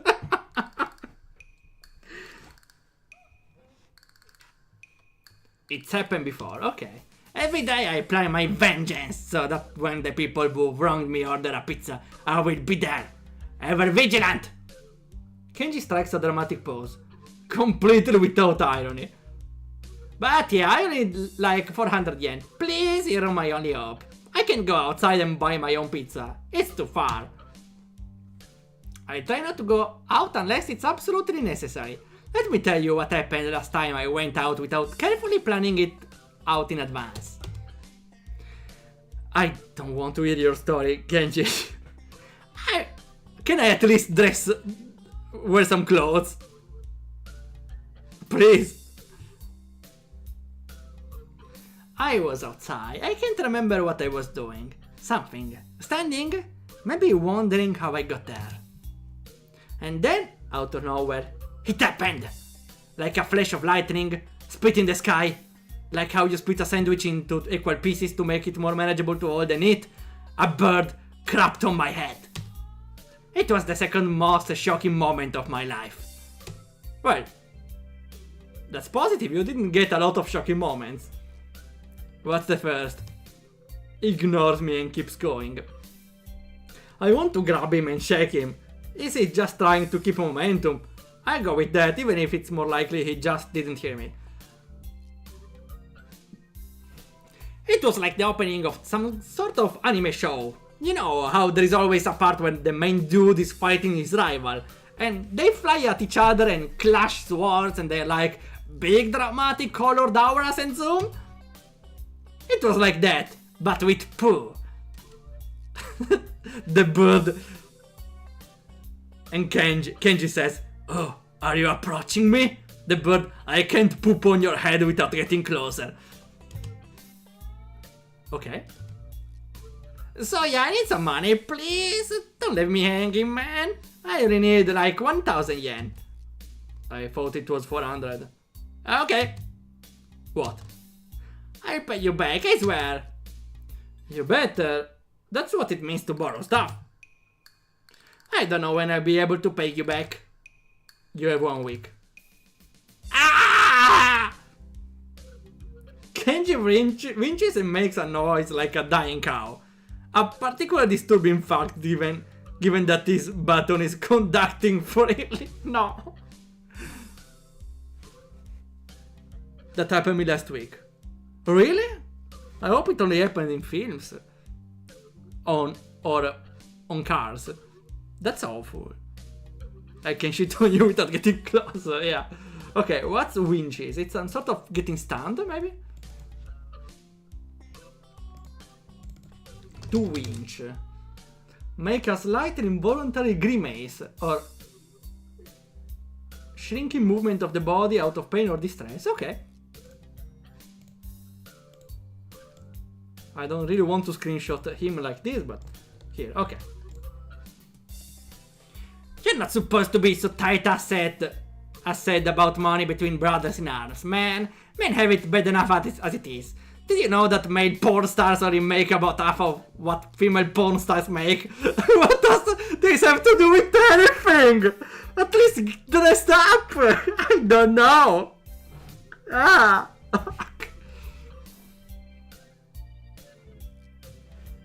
It's like ranging? Okay. Good to know. That doesn't mean anything unless you're a porn star. Okay, out of context, this screenshot takes a lot of cakes. What kind of topic is this? That's Kenji. So maybe I'm a porn star on the side, struggling to make ends meet as I fight the feminist agenda. And you can't even spot me your crumbs, you bastard! Nobody understands, nobody!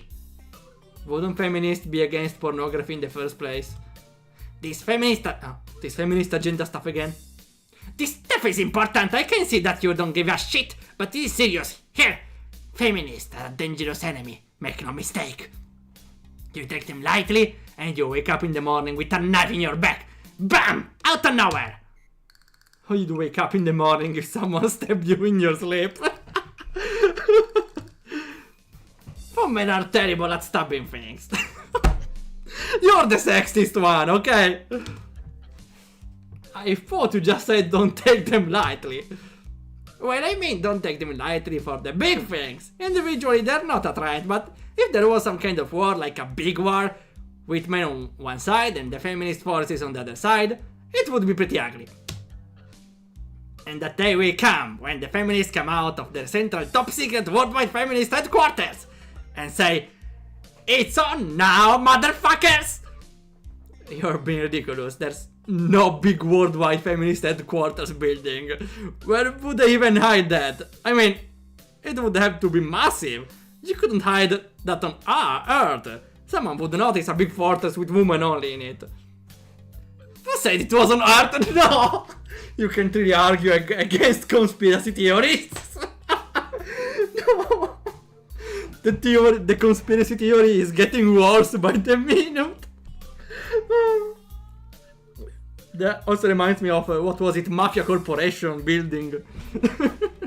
Same thing. The headquarters on Twitter. Oh, that actually makes a lot of sense. I feel like you get knife somewhere else. Oh no. You wake up then when taking the damage, but before your HP hitting 0 kills you. Ah, okay, yeah, because you're bleeding and you're losing health by the minute, right? It's on Venus. I don't know. And it could be anywhere at this point. I turn away from Kenji and start practicing frowning faces in the mirror, so I can figure out what kind of frown will best express my emotions. He can't see me from this distance anyway. Wow. I wouldn't stop more to talk about the dialogue in writing, but not on this scene. I really love these extra dialogue descriptions that don't add anything to the story, but it's a lot lightens the mood. Well, the mood is still very light, but it's an extra addition to make the scene funny. Which unfortunately means that it just keeps on ranting without any regard to sense of or sensibility. Yeah, there is a war going on. A war not made known about it, but it's a great one that will one day blow over and encompass all of the known world. Then we will have to pick sides. We will have to make a stand. In fact, it's happening right now. I want to know where is the headquarters. Okay, wait, encompass. I suppose encompass means take the entire world, like surround. But let's see. Yeah, surround, encompass. Imagine the bloody battlefield, a vicious conflict without end. I almost gave up when I thought this cause was silly, when I grew tired of the bleakness of our fight, when I mistook the time the power went out for a feminist raid and thought the end was near. But then I realized that if I gave up, it would all be over. And I was like, wah! And I knew I had to get serious. Because I am the last sane man in an insane world. It's about duty.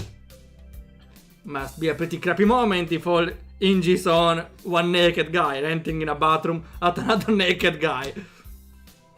So, can I have the money? It's blocking the way out. It's getting cold because I'm still naked and I want to go to class. So I agree to spot him the money. Is the last mail. Ooh, title drop! From game though. Too bad. Makes me think about how Wolfenstein had levels in outer space and other planets, but Metal Gear Solid never had any of that.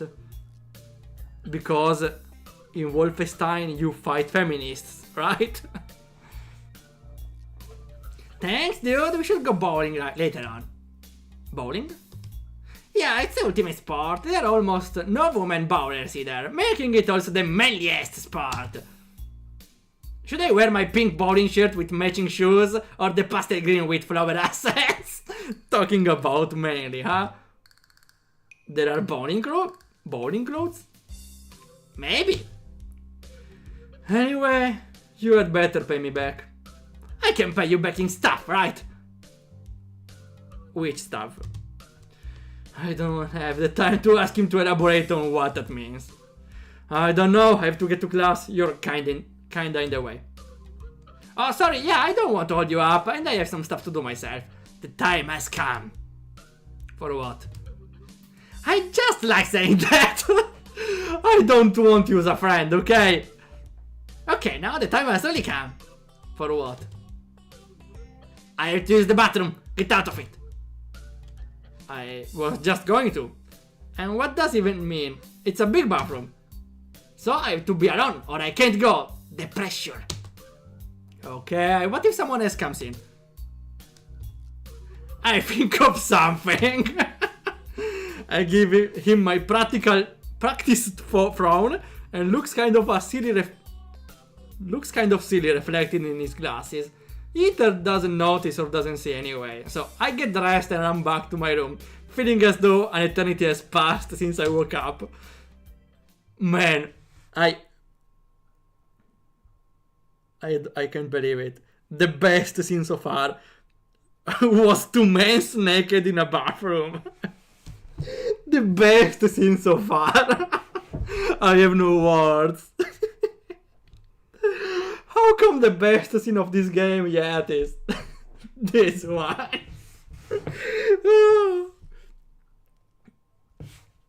Yeah, this Mr. The Mr. How was it? Kenji is the humorous relief, the stupid guy for some humorous breaks, but makes for very funny dialogues and forth and back between them. Maybe one of the best characters. Unfortunately. Kojima was creative enough to create a female super soldier who has to walk around half naked to break through the skin. Not creative enough to put Snake on a rocket and make him punch dudes on the moon. Unfortunate. Moon's level are always cool. Well, except on Final Fantasy IV. That is time I will never get back. I'll get him for this somehow. Right now, though, I have to get to class. What a scene. What a scene. I'm the first person in class today, although I think I'm a little too early.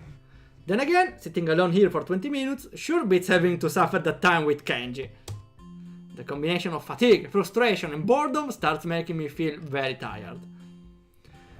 I break up for a second, waking up when my head hits the surface of my desk. Rubbing my forehead, I realize this is as good as a reason as I need to stay up for now and stop coming to class so early later. Eventually I hear a tapping noise outside the hallway, and Lily's tall figure appears in the doorway. Oh, that's Lily! She's not in this class, so she must have come for other business. Maybe she's looking for Hanako. Which Hanako was, I suppose, the other one, right? The bacon girl. Yeah. Lily stops at the door, looking hesitant as if she was a vampire who can't come in unless invited. I consider doing so because she looks rather lonesome standing here. She steps in on her own accord, though, after straightening her skirt and shirt collar, as if it was of importance to look prim when entering our classroom. Wait, prim, I suppose elegant? Feeling or showing disapproval of anything regarded as improper. Really? Also, might mean formal, right? Oh well, let's screenshot this. Okay.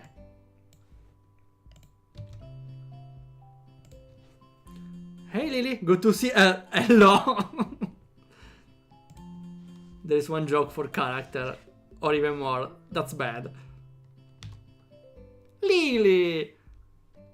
Excuse me? She calls into the quiet classroom with a probing, delicate voice. I realize the silence might unnerve her because of her blindness, so I break it. Good morning, Lily. Isao, good morning. I didn't hear you come in. I wonder if she thinks it's suspicious I didn't say anything to her before. It's likely. If I were to tell too big a lie now, it would sink me. Well, I was already here, just asleep until now. Oh, have you seen Hanako today, by any chance? No, she seems to come only just before the bell rings, or after that. Do you want me to tell her something for you? No, it's fine. It's strange, but I think we're the only two people in this school right now. I didn't hear anyone else in my way here. Everyone died. I'm the last male, effectively. I shouldn't have gotten up so early today, I guess. You're adjusting yourself for doing something that other people should? Punctuality is a good thing. I think so anyway. It's a very busy morning today. The festival is coming up soon, and today is the deadline for event registration, budget reports, and any other official paperwork. It could be that everyone is trying to complete the necessary forms at the last minute. Maybe that's why it's so quiet today. Unless Misha comes. Hi, hi! Misha pops up in the room with Shizune, as if on cue, shouting with a loudness that makes Lily visibly flinch. Hi, Ichan! Hi. Look, it's a class representative. Hello? Lily smiles, probably amused by Misha's or Shizune's use of the word look. Good morning. Of course, you're not a representative of this class, right? I'm not. Lily seems a little more guarded in her answer to Shizune than she was with me the other day. I guess they don't really get along well. Then I realized that Lily might actually not know Shizune is present, and she's trying to detect whether or not she is, to know who she's talking to. For all she knows, she's talking to Misha, but knowing that she and Shizune are practically inseparable, she might expect Shizune being the one that actually talks. But Lily doesn't really know they are inseparable, though. Damn, how complicated. I decided to help Lily out for my own peace of mind more than anything else. You're here early, Shizune. You were here even earlier than us. Misha puffs out her cheeks angrily. Why is she getting angry? Does she feel emotions on Shizune's behalf too? It's not that weird though that Shizune didn't like my little comment.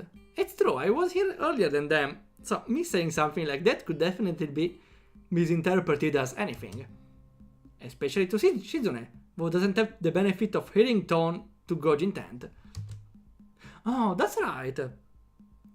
I never considered that, but that's actually very obvious. Deaf people can't understand the tone. So, can't understand if I'm being ironic or not. There should be an ironic mode sign. I don't know, in sign language at the end there's an ironic sign. Like this one, I'm ironic. But again, the interpreter needs to understand it was ironic. Anyways. Before I can start waiting whether or not I should apologize, Shizune has already moved on. Class rep, it's a good thing you're here. We have to talk. The festival is coming up in 2 days, right? Every other class has already handed in their project budget report for their event. Even the first years.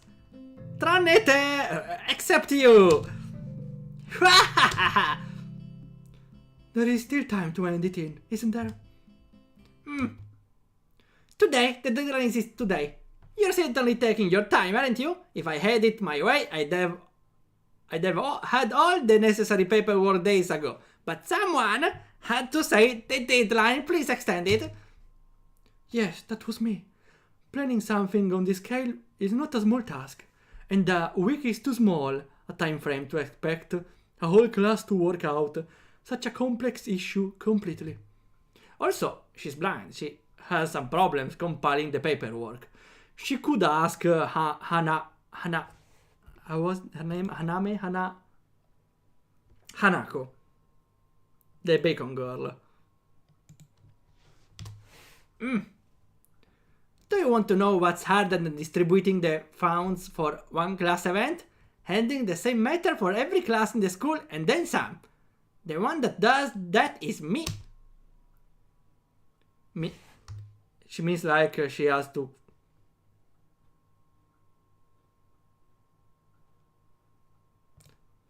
I don't know what she meant. Maybe that not having everything ready on time, she needs to cover a little... No.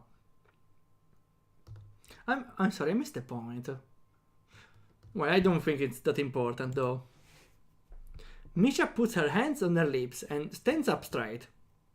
Wow, she is really getting into the role. Lily doesn't look like she's very amused though.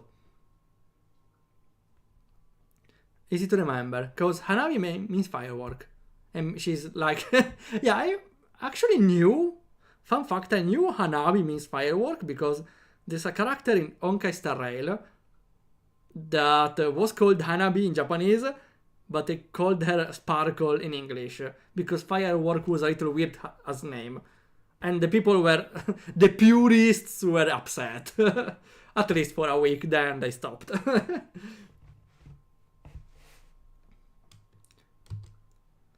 Hey Shizune, aren't you being a little too hard on her? That's still a whole day left. Please, Isao, it's alright. Lily seems happy I'm taking her side, but a bit conflicted that I might not think she can take care of herself. If this is about the budget, I'm disappointed you think I've forgotten about it. I understand how important it is. Then, can I have it, please? Shizune, she might not have it on her at this exact second. It's not here right now. I asked 2 students to take care of it for me. Students for my class. She emphasizes the last sentence, much to my surprise. She knows about Shizune and Misha's effort to rope me into the student council. I guess word must have gotten around, so now she's using me as ammo against Shizune. This just gets better and better. It was your responsibility. A budget report isn't something you should just be delegating away. As a class rep, it's your job to be on top of things. This kind of disregard for proper procedure is really just terrible. They completed it, being capable of doing so, but... because they are not blind, yeah. But the students have been sick recently, so they could not come to school and give it back to me. If you want, I will apologize on their behalf for getting sick. No, there's no need to. Sorry, I got sick. Okay. Although Misha misses Lily's little jab entirely, Shizune doesn't. And she seems torn between being offended by Lily's daring and jumping for joy at the prospect of challenge. Lily, don't you live here at school? That's a 5-minute walk, you know. What could they possibly have that prevents them from taking 5 minutes out of their busy lives to drop off something that will affect the enjoyment of their entire class? Well, I think the wisest choice is to get someone to go to them and take the item, take the paper. Instead of, being sick and hardly be able to get off bed even. I don't know. Lily opens them out to say something, but Shizune closes the gap between them and starts signing furiously, waving her hands around like an orchestra conductor. Wow. Misha tries her best to convey the same passion, but can't seem to lose her normal cheerful tone. The result is interesting and somewhat surreal. And what's with that attitude? I said that it's not something you should be delegating away. Are you the class representative or aren't you? Tell me the names of those 2 students. They should have your job if you can't even handle something that simple yourself. She's fucking blind! What do you mean? Can't you see? Can't you see she can't see? Can't you see she can't see? Come on!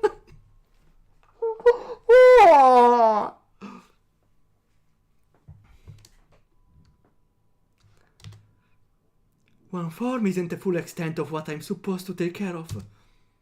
Lily's tone is growing slightly impatient, but she's doing a good job of not letting Shizune see how unsettled she's becoming. She's playing her cards close to her chest. Shizune, on the other hand, wraps her fingers cheerfully along the edge of her glasses, knowing Lily can neither hear or see how excited she is. Lily, give me your stick for a second. When it's some bonk in the head, I suppose. Or we can poke them in their eyes, so maybe they can understand what being blind means. Of course you do so much. Class rep, must be so difficult being you.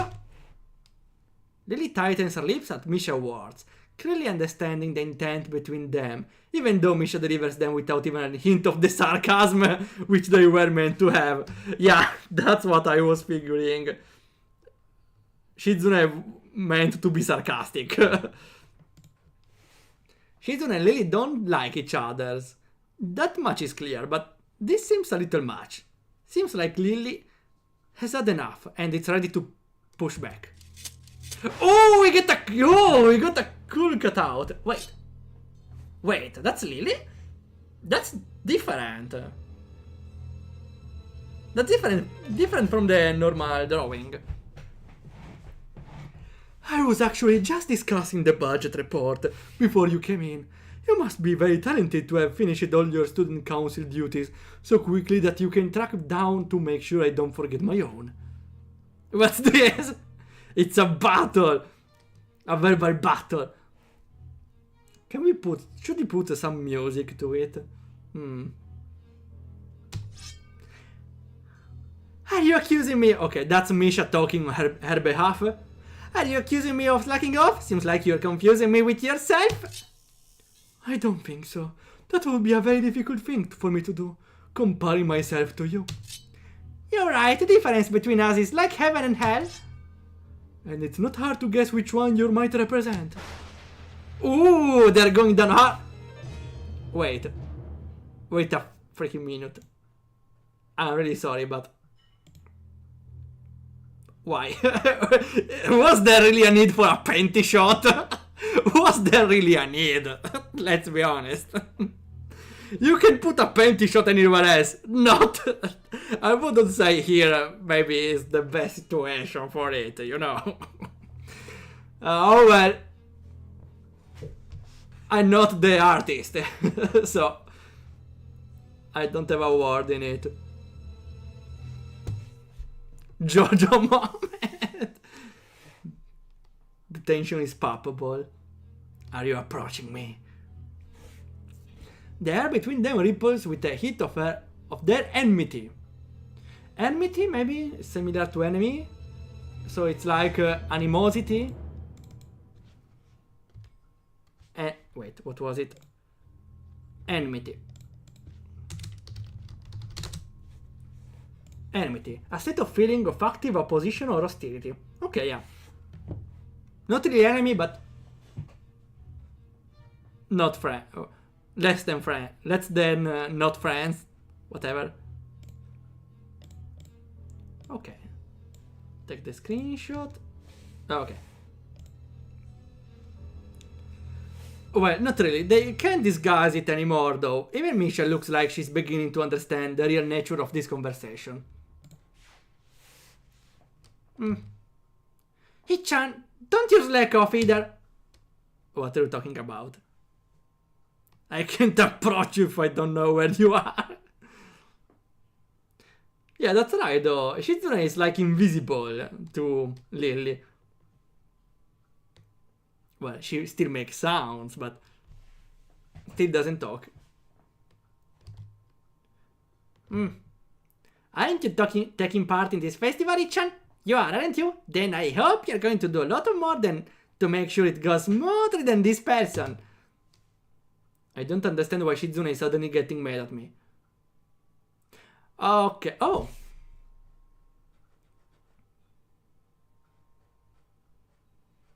Okay, there's no way to take the side of the student council, which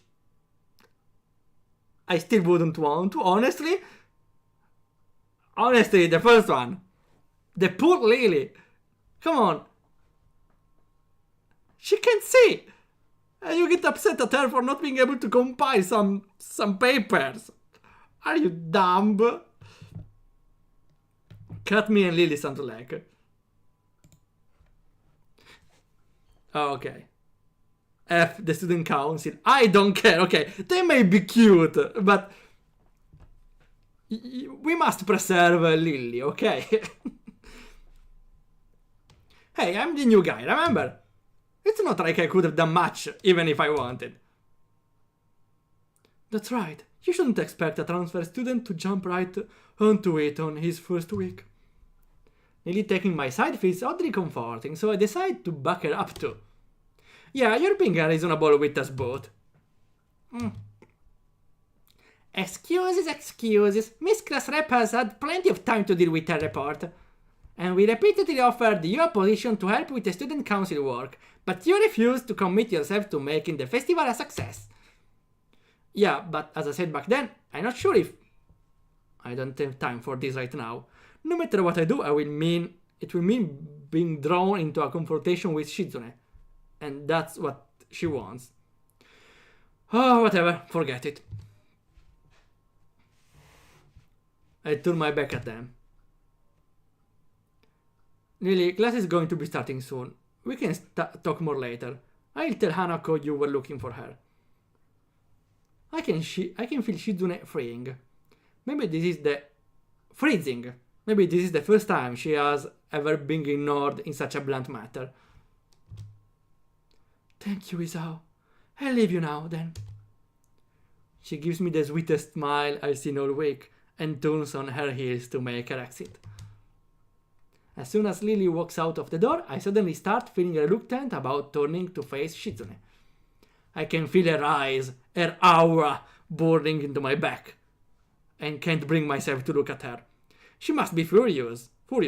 I keep expecting Misha to say something to alleviate the tension, but it really is wanting too much.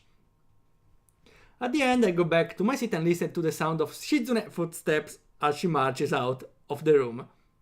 She doesn't return until a few minutes before class. I got a little upset. Oops. You feel Shizuna gaze crawling on your back. That's kinda scary. Well, she's still cute. Scary, but cute.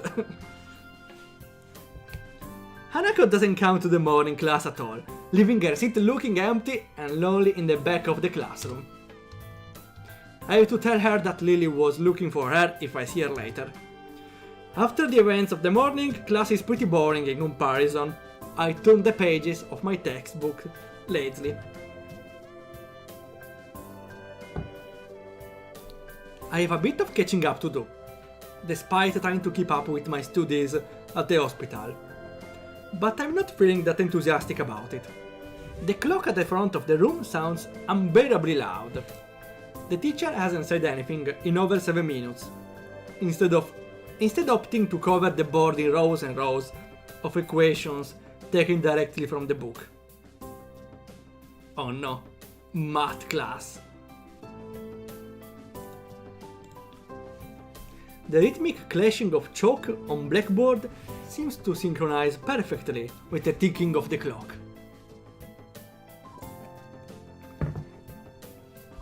I start to copy down the equations just to pass the time, even though they are right there in the textbook. Then try to solve them if you are bored, right? Omori moment. Wait, which one? Ah, the blackboard with the hanged man game, maybe? When the bell rings, I'm not in a hurry because I have nothing to do. So I stay for a while, reviewing what we covered in class today. I prefer to leave it last anyway, so I don't have to deal with crowding in the hallways. The math quiz. Oh wait, yeah, there was a... I vaguely remember there was a math quiz side quest, that's right. I noticed Shizune and Misha have also stayed behind, talking to someone from another class. Shizune signing so fast that her hands make noises like swords cutting through the air. Maybe there is pent up anger in there. Pent up, I suppose it's stored anger, right? Pent up, yeah, held or kept inside. First time I hear it though. Misha is trying desperately to keep up, but it's clear she can barely manage to even understand her. I put my head down. Whatever they're discussing, it looks like a serious business. Shizune signs to the point where their wrists crackle, and Misha struggles to spit it out in word form.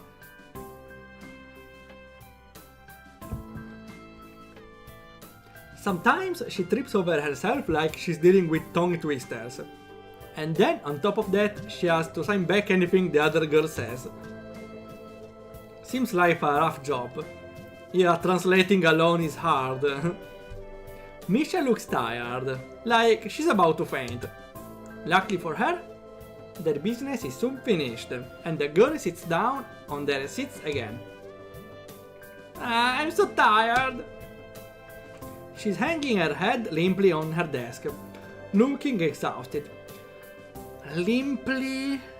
Okay, what's limply now? Limply.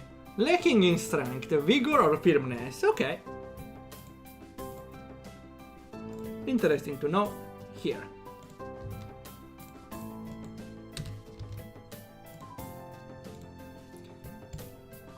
I'll use the opportunity to reconcile with Shizune a bit, without getting roped into the student council thing again, though I suspect the door is now closed for me. I wonder if I did different choices, I could have joined the student council. Maybe the last choice probably locked me off that route. Too bad. But I prefer Lily anyways.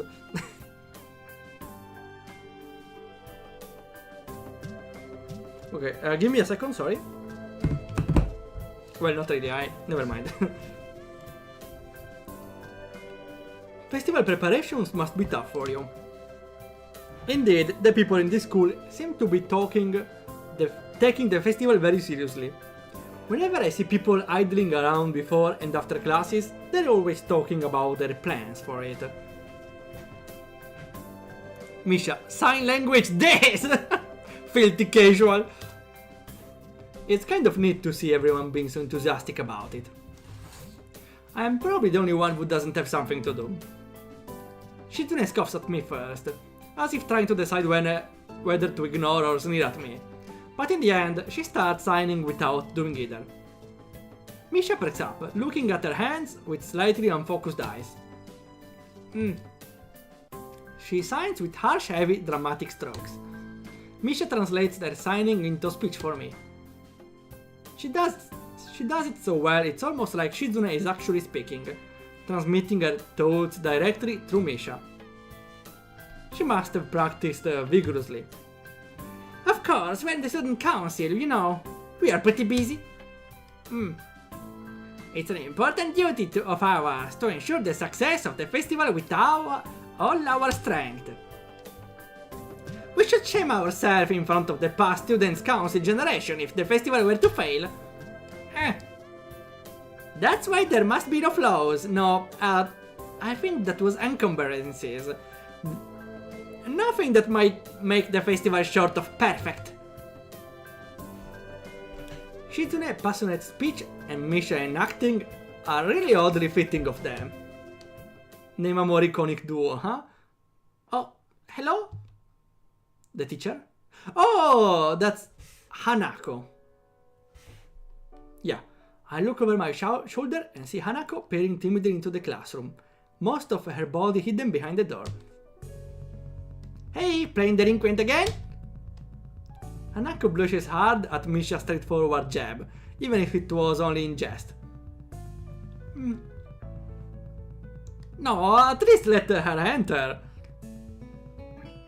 Shizune stares at her probingly, causing Hanako to look down at and start backing away to the point of where only her fingers can be seen wrapped nervously around the edge of the door. Maybe she's showing her dislike of Hanako by association of her dislike of Lily. It appears so, and Hanako probably knows it as well. What is it, Hanako? Has Lily been there? Sorry, haven't seen Sato. She came by in the morning though. Hanako keeps looking uneasy at Shizune, who stares back at her with her usual studying gaze. What is she trying to do? Of course, Shizune isn't going to look away. and she is intimidating enough as it is. Well, intimidating. She would be way more intimidating if she could talk at least. So she just have an intimidating stare. I cannot imagine how terrified Hanako would be. It's a little uncomfortable watching Hanako's reaction to Shizune's normal behavior. It's what happens when two people of two different extremes meet, seems. Do you know where she is? If she has any sense in her head, she's in her classroom working on their festival project. But who knows where that woman is loitering at? Okay, loitering is probably losing time at, but let's see. To loiter. Stand or wait around without apparent purpose. Okay. Cool. We are getting too many terms today.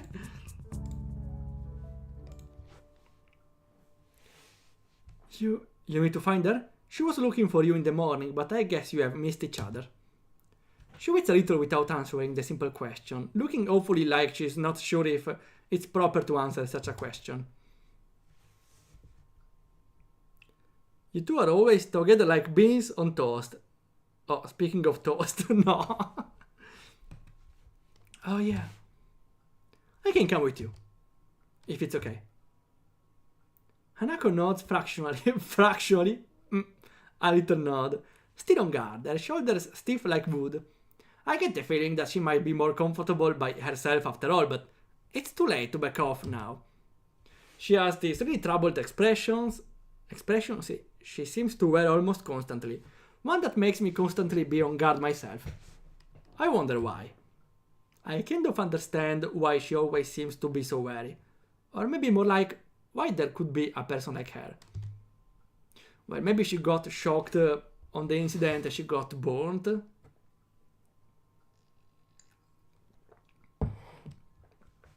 I have no idea how I should act around such a person. It's dinner time soon. Were you planning to eat with Lily? She nods. She must have been trying to get in the cafeteria. Well, there's something of a dinner crowd, just like the cafeteria is crowded during lunch. It's not as bad because dinner time is longer than lunch hour, but I can understand why Hanako could be discouraged. I pick up my bag and take our leave. Hanako skips a little to meet my initial pace, so I slow down to match her speed. Ah, Van Gogh jumpscare. Doesn't take long for us to be walking at a comfortable pace down the hallway. Almost feels like we are going for a stroll together, something that I can't say I've really done before with a girl. It's a date. Well, no, not at all, but you are overthinking maybe. Hanako doesn't seem to be thinking the same thing, though. Even though we are walking at the same pace, she never comes within arm's reach of me. She's probably... Yeah, she's still wary of people. Or... I don't know what's with her. She got a shock, probably. Dang dude, right in the face. Actually, fun fact, I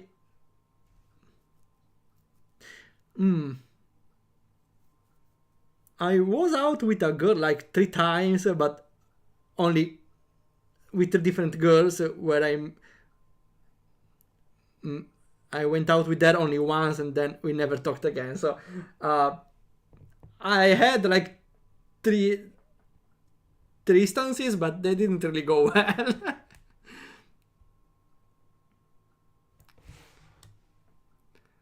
So I don't think I can really refer them as date. I tried at least. I tried my best. Well, the positive thing is at least they didn't run away as soon as they saw me. That's a very positive sign. Given how shy she is, that doesn't seem to be much helping it, at least for now. By the time we arrived at the cafeteria, there is not much of a crowd here, but Lily is nowhere to be seen. Hanako's head sinks even lower than usual. Have you looked somewhere else already? Just at the library, I was reading. She does spend the classes she skips at the library. Ah, so not exactly a true search then. If I had to guess, she'd be in her own class, like Shizune, right? Like Shizune said. Right. With the slightest of nods, Hanako agrees with my reasoning. God, she's being so awkward. It's like I need double-layered silk gloves with padding to even begin interacting with her. Some small talk might help her because I'm a bit more used to me. Not become a bit more used to me. It isn't hard to tell that the silence between us is hovering on the edge of both of our minds. So, you and Lily usually hang out together after class, huh? Yes. I'm not quite sure what I expected from her answer, nor why I even asked the question. That much was rather obvious after all. That's the entire discussion. Yes. She doesn't seem like the type to cultivate a social circle either, so I suspect that Lily may well be her only friend. Must be a pain being in different classes, I'm guessing. She gives a sharp, almost reflexive nod. Compared to Lily's careful thought about her actions and speech, Hanako hesitates to make her answers as prompt and short as possible. She's a it's called a dry writer, right? A dry texter. Even in person, though. Lily comes to the classroom, though, even when she's busy. She gives a small smile as she says it, evidently appreciating the fact that Lily goes out of her way to help her.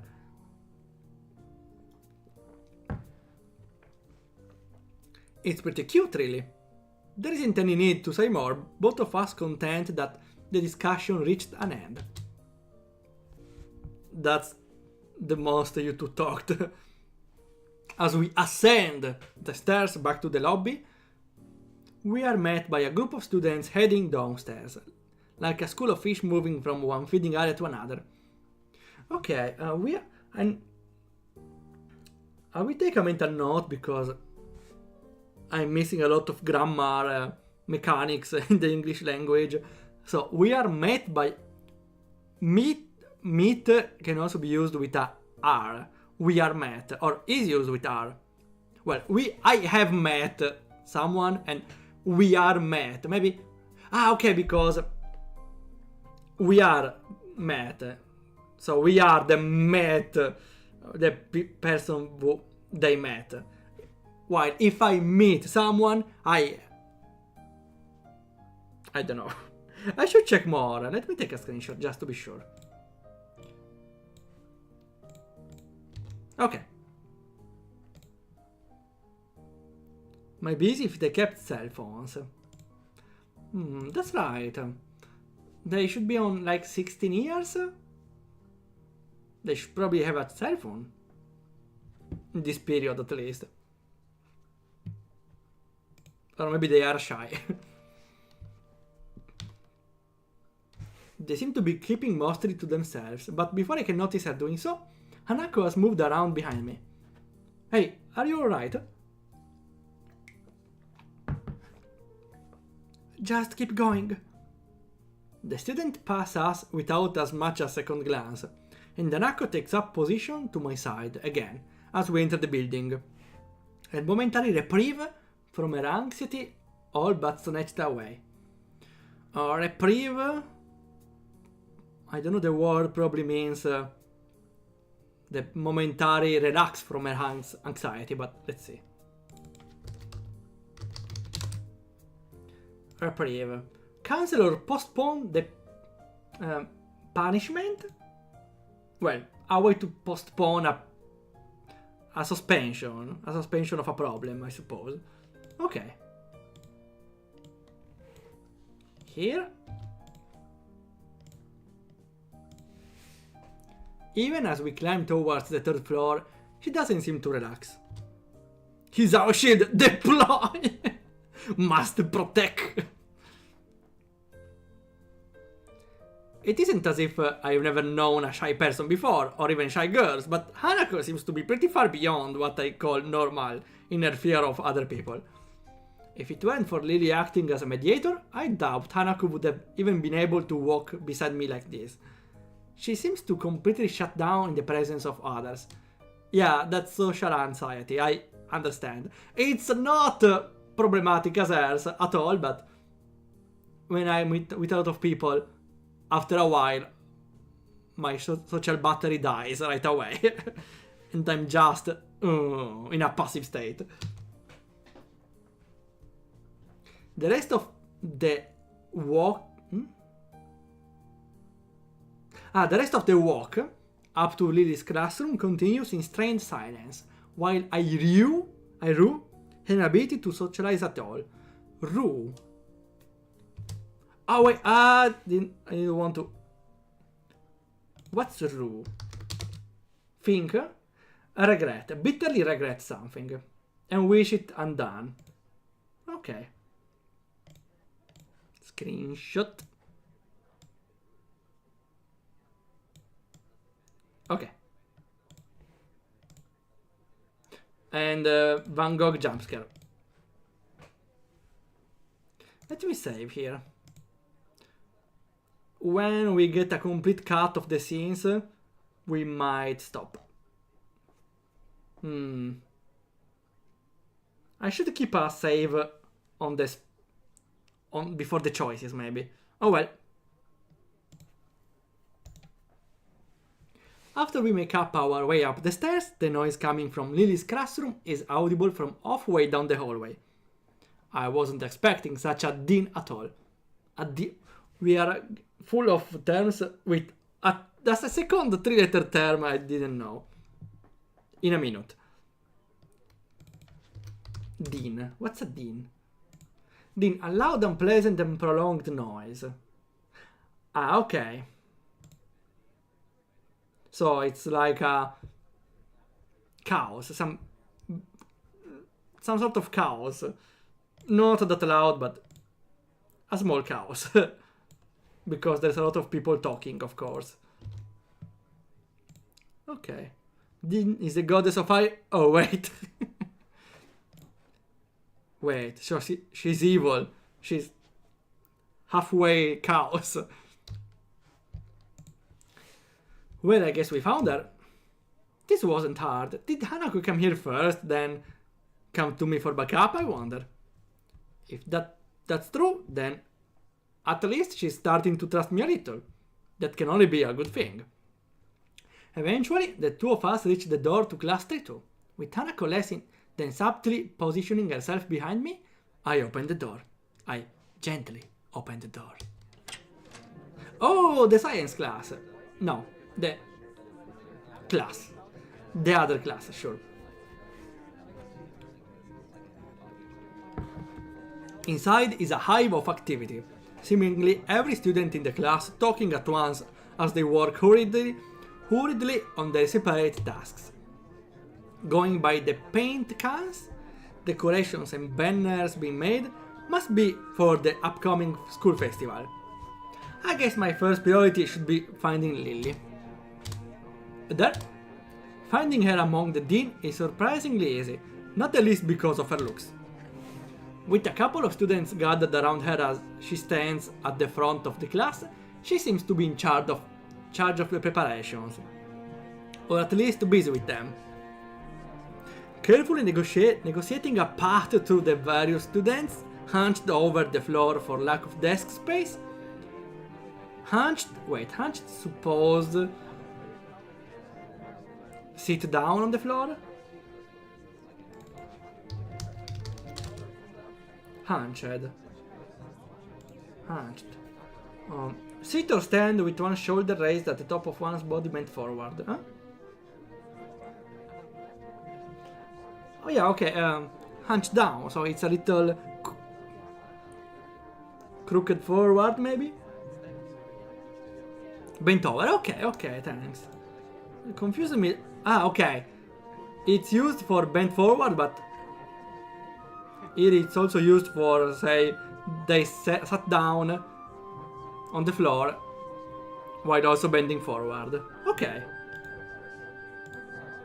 I will take a larger screenshot here to include the Fado comment. Awesome. Smart.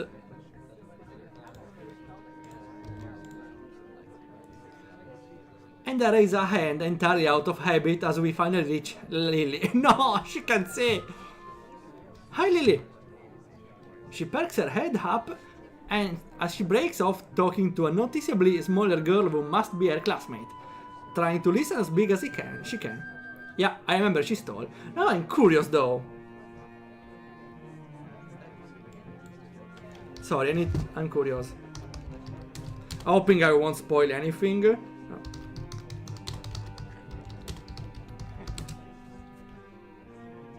Ah, not even that tall. It's 171 centimeters.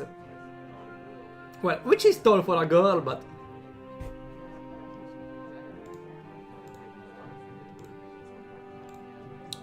still not than me. Well, still in the... should be the normal male height, probably? Maybe a little around that, probably. Okay. I was curious. Sorry, who? Ah, sorry, Sao. I have Hanako too. Hi. She's pretty skittish. Skittish. Is another way to say shy, maybe? Or stealth? Skittish. Nervous or excitable? Easily scared. Of an animal, though. Or... okay. Screenshot these. There we go. Considering the number of people around, it isn't too hard to work out why. Lily takes a moment pause to assess the situation before turning to the other students once again. For the moment, just ask Moria for his advice. Kenji's no! You have Kenji in your classroom! No. I don't want anything to do with him again. Sorry, Hisao, what do you need? Casually throws away the girl NPC. Yeet! Kenji is busy with painting one of the banners already. A quick nod, then she bounces off, fingers carefully sliding along the wall's face for orientation. Wait, Kenji? That Kenji? I quickly turn around, leaning to the side to see past Hanako. Sure enough, in a corner of the room, Kenji is hunched over a sheet of cloth as he paints it. His eyes remain only inches from the brush, reminding me of how close he had to be to make out my face when I met him. Sorry about that. Our class doesn't have many students with even partial eyesight, so they are in high demand. Okay, makes sense to have a class focused on low eyesight. They also mentioned this before the last time. That's right, class 3-2 was for students with poor vision. Preparing for the festival must be pretty arduous for them. And Shitsune was upset at them for not being able to compile some sheets. Well, okay, everyone has problems, but they have the major problem here. When? After Ren. No, was it Rin? Yeah, the girl without arms. Talking about arms, need a hand? I could give you help if you need some. Maybe Hanako could do. A chance to set her mind on something would do her good. I doubt she has the courage to ask outright. She quickly nods in affirmation afterwards, so I'm confident I made the right move. Lily gives a noticeable sigh of relief. Ah, that's good. This might actually get finished before everyone goes off to dinner now. Would you be able to help the person painting the main banner? No, not him. It's a big task for him to do, but nobody else can help. Kenji? Sure, no, I want to stay away from Kenji as far as possible, okay? She seems surprised that I know him. I can't really blame her. I take you've met? We've been pretty close naked. Our rooms in the dorm are right next to each other. Hard to meet each other, really. Oh. Well, it's good to see you're getting friends so fast. Well, friend now. Friend, I wonder if that's the right word to use for him. Hanako's silence during the proceedings remind me of the reason I put her up to helping in the first place. We got to help him then. He knows that what he needs doing, right? That's right. Ask if you have any problems. Chorusing. Oh, what? Chorusing? In accent? Wait, chorusing probably means something about choring. Chorus.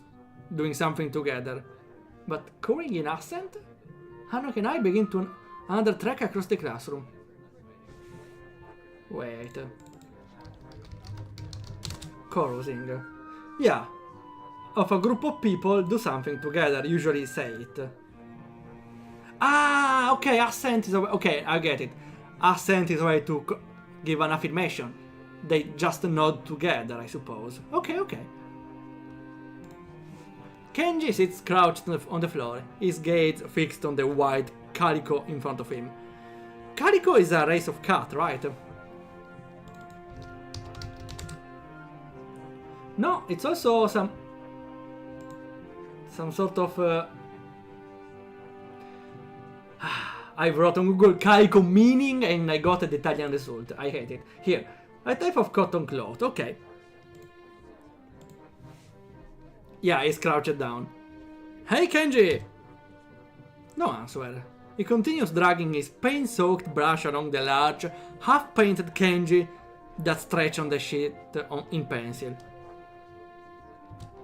Kenji? Huh? What? What is it? If this is the way he treats class members, it's no small wonder he's working on this alone. It's me, Zofram. I try, you know that, man. What are you doing here, though? His dismissive attitudes annoys me. He must be the type to really get focused on his work, hating to be disrupted by anyone until he's done, I suppose. While we talk, the sound of Hanako footsteps as she walks out from behind me reminds me that she's there. She's like, yeah, a flebolescence.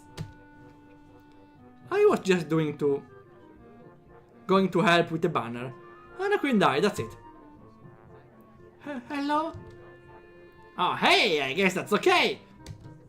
As soon as Hanako enters the equation, his demeanor takes a complete about face. His sudden folks hospitality is slightly unsettling. Wait, weren't you about on the female conspiration thing? Also, about face? About face. A turn made so as to face the opposite direction, okay. And Farouk's hospitality is maybe something to say a change of attitude.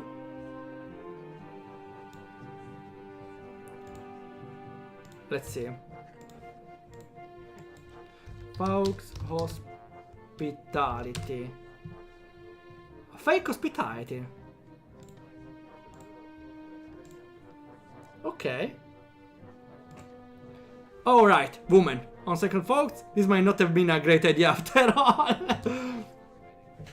Hanako and I grudgingly set ourselves down on the opposite side of the cloth banner to Kenji, noting the several small paint stains on the ground around it. Class 3-2 noodle stall? You guys selling noodles at the festival on Sunday? Yeah, some stores outside, or something. His non-committal nature sparks a fair amount of sus on my behalf. The task at hand comes first, though. Task! Sus! Impostor! Among Us! Sorry. The meme will never die.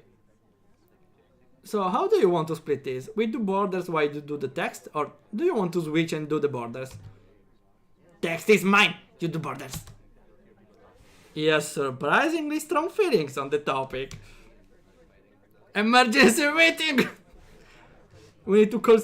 We need to eject someone. But... the females are in superiority, so they will probably eject him out regardless. What if every female is the impostor? As I reach over to grab a brush, I notice Hanako already debating between colors to use. By the time I've put brush to cloth, she's already started on a delicate pattern. Looks like my idea of taking her mind off everyone around her worked. With a dark blue stroke, the three of us silently get to work. Not before Kenji takes advantage of Hanako working to lean towards me and whisper conspiratorially, though. Okay, man, why you're here? Hanako just wanted some help to find Lily, that's all. He apparently disapproves of my motivations. I get it. It looks like I misjudged you. You're infiltrating them, aren't you? Going deep undercover? I should have guessed.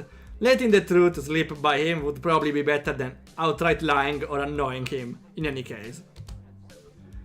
Is that why you're here? Obviously, it sucks, but there's no better way to get intel than going in yourself. Yeah, we are going into the woman. Yeah, phrasing is important. We gotta stick together, man. This is a harsh school, a harsh word. Yes, very, very harsh. He missed my true meaning as he leans back, satisfied I'm sympathetic to his cause. I'd better get down to work. Finished. Looks like I am too. Good job. The two of us connect up the lines of our patterns, mine being as close as a copy as I could manage of hers. With a grunt, I level myself up from the floor and I look around. Wait, level, so it means like he grabs on the desk and lifts himself up. Aside from Hanako and myself, well, maybe he can just level himself from the floor. Still, on something. Aside from Hanako and myself, there's only Kenji left finishing off a sign as well as Lily, and a couple of students talking among themselves in the classroom. Looking at my watch is no surprise. It's getting pretty late. In the hand? She came from below. Yeah, okay, because she was on the ground to draw. Sure. Okay, yeah, no. That was the context. I offer a hand to Hanako, which she uses to get herself up. And she does. As she does, I can't help but glance at her wrist. If her scars extend even to there, just how much of her body was burned? That's a good question for later. I feel a pang of guilt about it, however, as she quickly covers her wrist with her other hand. A pang? I suppose it's some sort of burst. Pang. Kinda a sudden sharp pain or painful emotion. Yeah, a burst. Okay, here. It all depends on the context to understand the words. Well, that's awesome from the human mind. Humans can comprehend a meaning of a word even if they don't know it, based on the context, or in this case also the fact. Pang is the sound of an explosion, pang, so it's easy to link it to the meaning. Looks good, doesn't it? She looks surprised for a moment, before noticing that I mean the banner. Well, not the burned hand. It does, I guess. Well, you look good too, Hanako. Her smile shows that he feels a slight sense of pride in the result, just as I do. With the floor significantly neater for the decorations being placed on desks and shelves, it's much easier to get to Lily as we cross the room. We finished the banner. I guess that's all that needs to be done. Lily gives an appreciative nod. Thank you, Isao. Hamako, if there's any way I can thank you. It's fine. beats sitting in my room studying at any rate. I should be studying though. I don't mind either. She nods, before suddenly remembering one last person. Oh, is Kenji still there? Just as I open my mouth, Kenji gives the answer from the other side of the room. Yeah, just finished! He carefully slides his sign onto an empty section of the shelf to dry, before quickly walking past us and out the door. See ya, man! Bye. The remaining two students say their goodbyes to Lily, before taking their cue to leave as well, leaving only us three. Well, I guess that's everyone. Okay, I think we are getting close to the end of the scene. We will stop after this one. I hope we don't have to do anything like that again. Working past school time? Indeed, the class plans this year were ambitious. Maybe too ambitious. The stalls looks nice though. She's right, shows that a lot of working has gone into them. My, ara, I'm sure a lot of us would be glad to hear that. At least now, there's not much work to do until the festival itself. It's getting late, should we go? That's a good idea.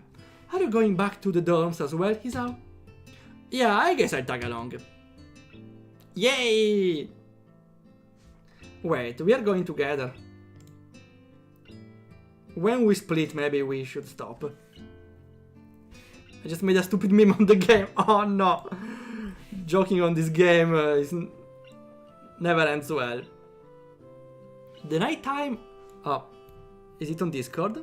Let me see. Okay, if you link it, I will see. The nighttime lighting really makes the garden look quite different. Compared to the usual look of lush greenery, things are much more calm. Being that it's too late, the lack of students around probably helps. The odd one or two can be seen scurrying to and from the dorms, trying to eke the most out of their approaching curfews. But no more. Okay, eke and curfew. Why Paraguay? Let's see.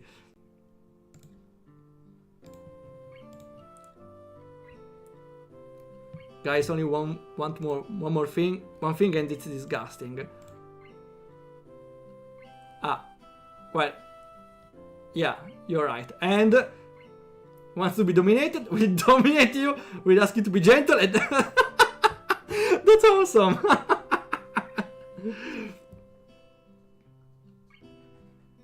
I don't think, honestly, the first one will want to be dominated. She's the sly type. I don't know. But I'm down for all of them. Well, I mean hypothetically, of course. I need to be clear because they are still like 16, right? Underage.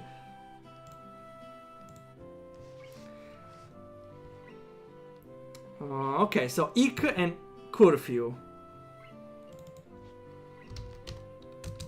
Ik.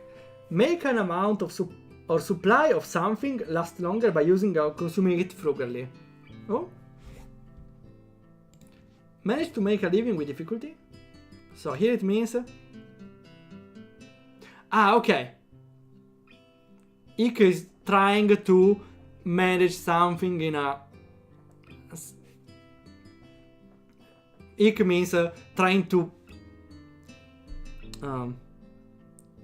to make the most out. Okay, it's like trying to make the most out of their approaching curfews. I don't know about curfews either, though. Curfews. A regulation require people to remain indoors. Now I get it.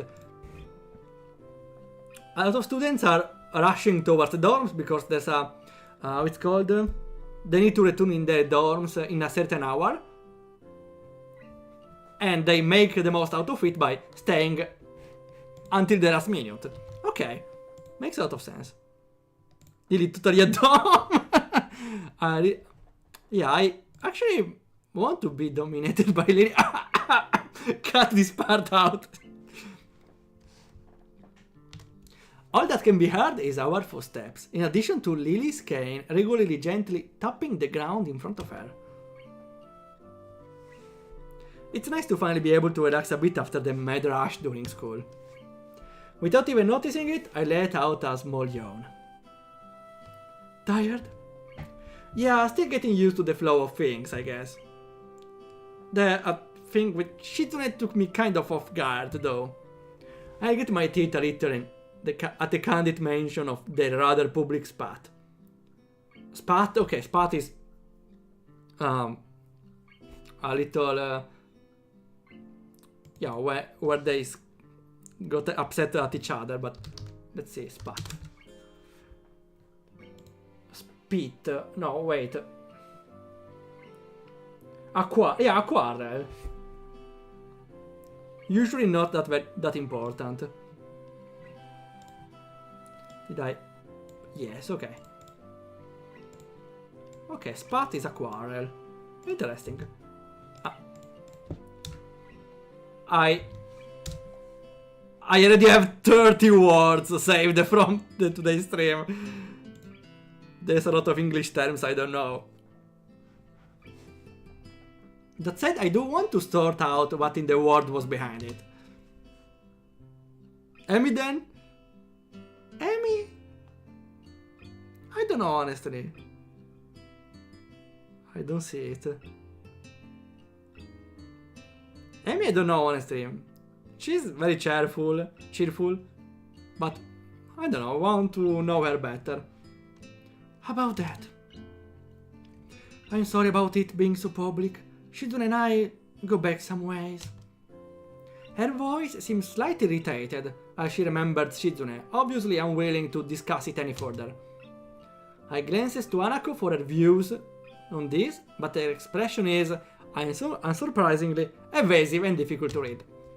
Either way, I guess her apologizing for it is something, even if my curiosity goes unanswered. I'll be glad once the festival is over, in any case. The change of topic is welcome, clearing the thickening air quickly. I can imagine, my old school festivals were a lot more low-key than this. Yamaku stresses the idea of a school community, so the staff likes to make our festival in such special occasions. Yeah, I feel like this school may have, or should have at least, closer students between each others, because they have something in common. They're in this school because they have problems. So it's unfortunate seeing Lily and Shizune not going along. And yet the students are the ones who do the work. What an unfair world. Hanako and Lily both chuckle in agreement, savoring the fact that none of the staff are around to hear our grumbling. I suppose coming from a strict all-girls school helped me a bit with Yamaku. Compared to there, Yamaku is much more relaxed. That would go way towards explaining her well-bred speech and behavior in any case.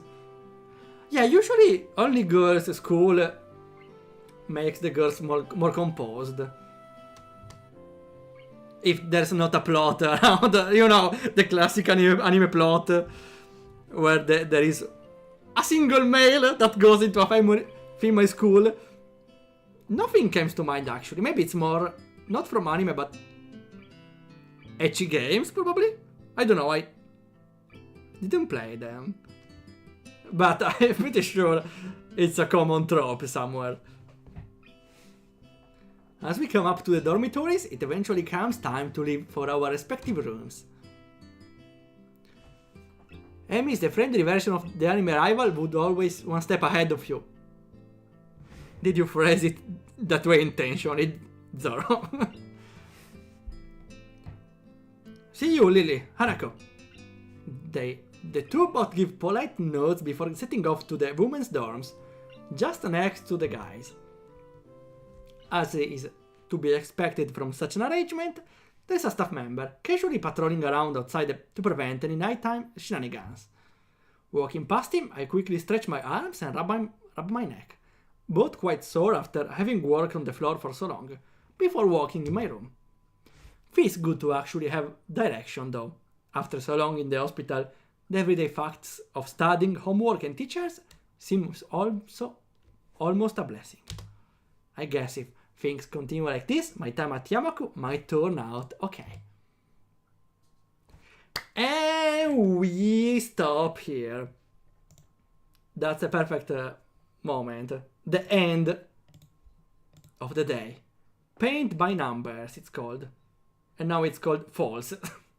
Okay, whatever, it's false. That's everything for today. We got an entire day here. We get to know the new girl. No, not Rem. Rin, yeah. We got to know better Amy. And we locked out from the council student path, but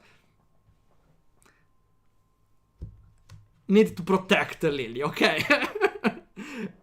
Need to protect. Okay, I got a lot of fun today. I started having a sore throat after like 2 hours and a half.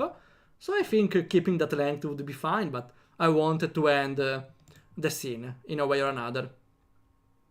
So I stretched out a little more the stream. Okay. For the end of the stream, we should raid new. Okay, and we do after we get all the greetings. Well, not greeting, it's the opposite. After we are done with the inverse greetings. Okay, then thanks a lot for coming by. We will continue this next Sunday. Please stay for the raid, and we'll see ya whenever happens.